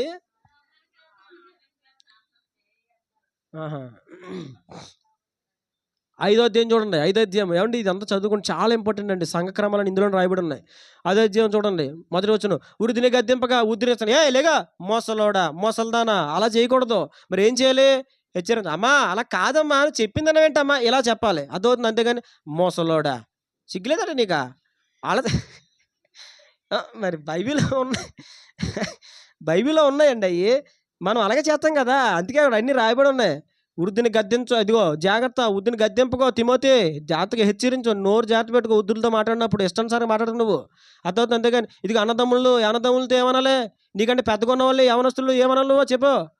అన్నని పిలు. నీకన్నా పెద్ద అమ్మ కనబడిందో ఏమంటావు? హాయ్ హూ అంటే కుదరదు. మరి ఏమనాలి? అక్క. నీకన్నా చిన్నదైతే ఏమనాలి నువ్వు? చెల్లి జాగ్రత్త. అన్నదమ్ములని, యవనులు, తల్లులని, వృద్ధులు, తన స్త్రీలను, అక్క చెల్లెండ్రని, పూర్ణ పవిత్రతో యవన స్త్రీలను నువ్వేం చేయాలి? హెచ్చరించాలి. అర్థమవుతుందా? ఆ సంఘంలో ఒరే బావా అంటే కుదరదు. మరి ఏం చేయాలి? బ్రదర్ అనాలి. అర్థమవుతుందండి? నాకు అక్కడ బావగారులు ఉన్నారు, బావగారులు బామద్దు ఉన్నారు. అవునా? మామూలుగా ఎక్కడైనా వెళ్ళినప్పుడు చెప్పుకున్నప్పుడు మా బావగారు బామద్దు అని చెప్పుకుంటాను. కానీ నేను పిలిచినప్పుడు సంబోధించిన మందిరంలో ఏమంటాను? బ్రదర్ అని పిలుస్తాను. అర్థమవుతుందా? అరే బావా మైక్ ఇట్రా, అరే శామ్యుల్ బావా ఎలా ఉంది చెప్పండి, ఎలా ఉంది చెప్పండి. శ్యామ్ బావా ఇలారా, ఏ బామద్ది, జాసి బామద్ది ఎలా ఉంటుందండి. అందుకే చెప్తాడు కుదరా అక్కడ, అర్థమవుతుందా. నువ్వు వరుసలు పెట్టుకుంటే తర్వాత పెట్టుకో, కానీ సంఘంలో మాత్రం వరుసలేమి వద్దొద్దు చెప్తాడు. అందుకే నువ్వు యవ్వన స్త్రీలతో కూడా జాగ్రత్త. స్త్రీ వచ్చినప్పుడు హోయ్ హే అన్నావు అనుకో, నీకు లెంప వాసిపోద్ది, వాళ్ళ ఏం చెప్పుకో. అర్థమవుతుంది, అక్క అని పిలు, లేదా చెల్లి అని చెప్పు అని చెప్పాడండి ఆయన పౌలు గారు. ప్రతిదీ కూడా క్షుణ్ణంగా రాశాడు అందులోనే, అర్థమవుతుందా. అందుకే నేను పిల్లలకు కూడా చెప్తాను, మీకంటే పెద్దలు కనిపించినప్పుడు అన్నయ్య అని పిలవండి, చిన్నవాళ్ళని పిలిస్తే చెల్లి అని పిలవండి. అంతేగాని పేర్లెట్టి మీరు అలా ఏమి రఫీ కిఫీ ఏం కుదరవు ఇక్కడ. ఏం చేయాలా చెప్పాలి, జని పిలవాలి, అర్థమవుతుందా. హాటీ స్వీటీ హోటీ అంటే బీటీ అంటే కుదరదు ఇక్కడ, అర్థమవుతుందా. నేను మా ఇంట్లో నేను ప్రేమగా స్వీటీ అని పిలుస్తాను, ఇక్కడ కూడా స్వీటీ ప్రార్థన చేస్తుందని బాగుంటుందా. మరి అదే అదే మరి, అందుకే చెప్తాడు ఆయన. ఇంకోటి ఏంటంటే అక్క చెల్లి అని సంబోధించడం మందిరంలోనే కాదు, సమాజంలో కూడా మనకు చాలా మేలు తెలుసా. ఎవరిని పెద్దగాని అక్క అని పిలువు, ఒకవేళ ఏమండి అన్నావు అనుకో, ఏమండి ఏమండి ఏమండి ఏమండి అంటే రేపు ఆంటీ ఆంటీ ఆంటీ ఆంటీ అంటే ఆంటీ ఆంటీ అంటే కోంటి అవుతుంది రేపు. అవునా, అలాగే చాలామంది తప్పిపోయింది. అందుకే అందుకే చెప్తున్నా, నాన్న చెల్లి రే అక్క, లేకపోతే తమ్ముడా, అవునా అన్నయ్య, ఇవి మనల్ని అందుకే చెప్పాడు ఆయన. క్రమం మీద నువ్వు ఇలా పిలుచుకున్నావు అనుకో, చాలా పాపాలను తప్పించుకోగలుగుతావు. నేను అలా బోల్డ్ పాపాలను తప్పించుకున్నానండి, అర్థమవుతుందా. ఒక ఆవిడ ఒకసారి అంటుంది, ఒక ఆవిడ ఇదేవురు ఇదేవురు మీరు ఏం చేస్తారండి అంటుంది. నేను అన్నాను పాస్టర్ గారిని అక్క అన్నాను. మళ్ళీ తరపు కనపడలేదు, మళ్ళీ ఆవిడ కనపడలేదు, అర్థమవుతుందా. అంతే, అలా ఉండాలి, అది ఆ క్రమం. మరి నేను ఎలా నేర్చుకున్నాను, అందుకే నేర్చుకున్నాను, లేకపోతే ఇదివరకు అని వస్తే ఏమే తెలుసు కదా మన భాషలు. అప్పుడు అయినా వదిలేసుకోను బైబిల్లో చెప్తున్న క్రమాలు. కాబట్టి ఇంటికి వెళ్ళిన తర్వాత ఒకసారి తిమోతి మొదటి పత్రిక మరొకసారి మీరు అందరూ కూడా చదవండి, ఓకేనా. ఇవన్నీ కూడా వాక్య నియమాలు అండి, చాలా ప్రాముఖ్యమైన వాక్య నియమాలు. మన పరిచర్య ఈ వాక్య నియమాల ప్రకారంగా ముందుకు సాగుతుంది. అట్టి విధంగా దేవుడు సాగించినట్టు కూడా ప్రార్థన చేయండి. దేవుడు ఏ నియమాల గురించి ఈరోజు మనతో మాట్లాడాడో అవి మనలో ఉండినట్లుగా, రాబోయే దినంలో అవి మనము కలిగి జీవించినట్లుగా కూడా వ్యక్తిగత ప్రార్థనలో ఇటువంటి ప్రార్థన చేయండి. అట్టి కృప దేవుడు ఈరోజు మనందరికి దయచేయును గాక. ఆమేన్. దేవుడు ఈ మాటలు మన వెనుకలు దీవించి ఫలింప చేయను గాక.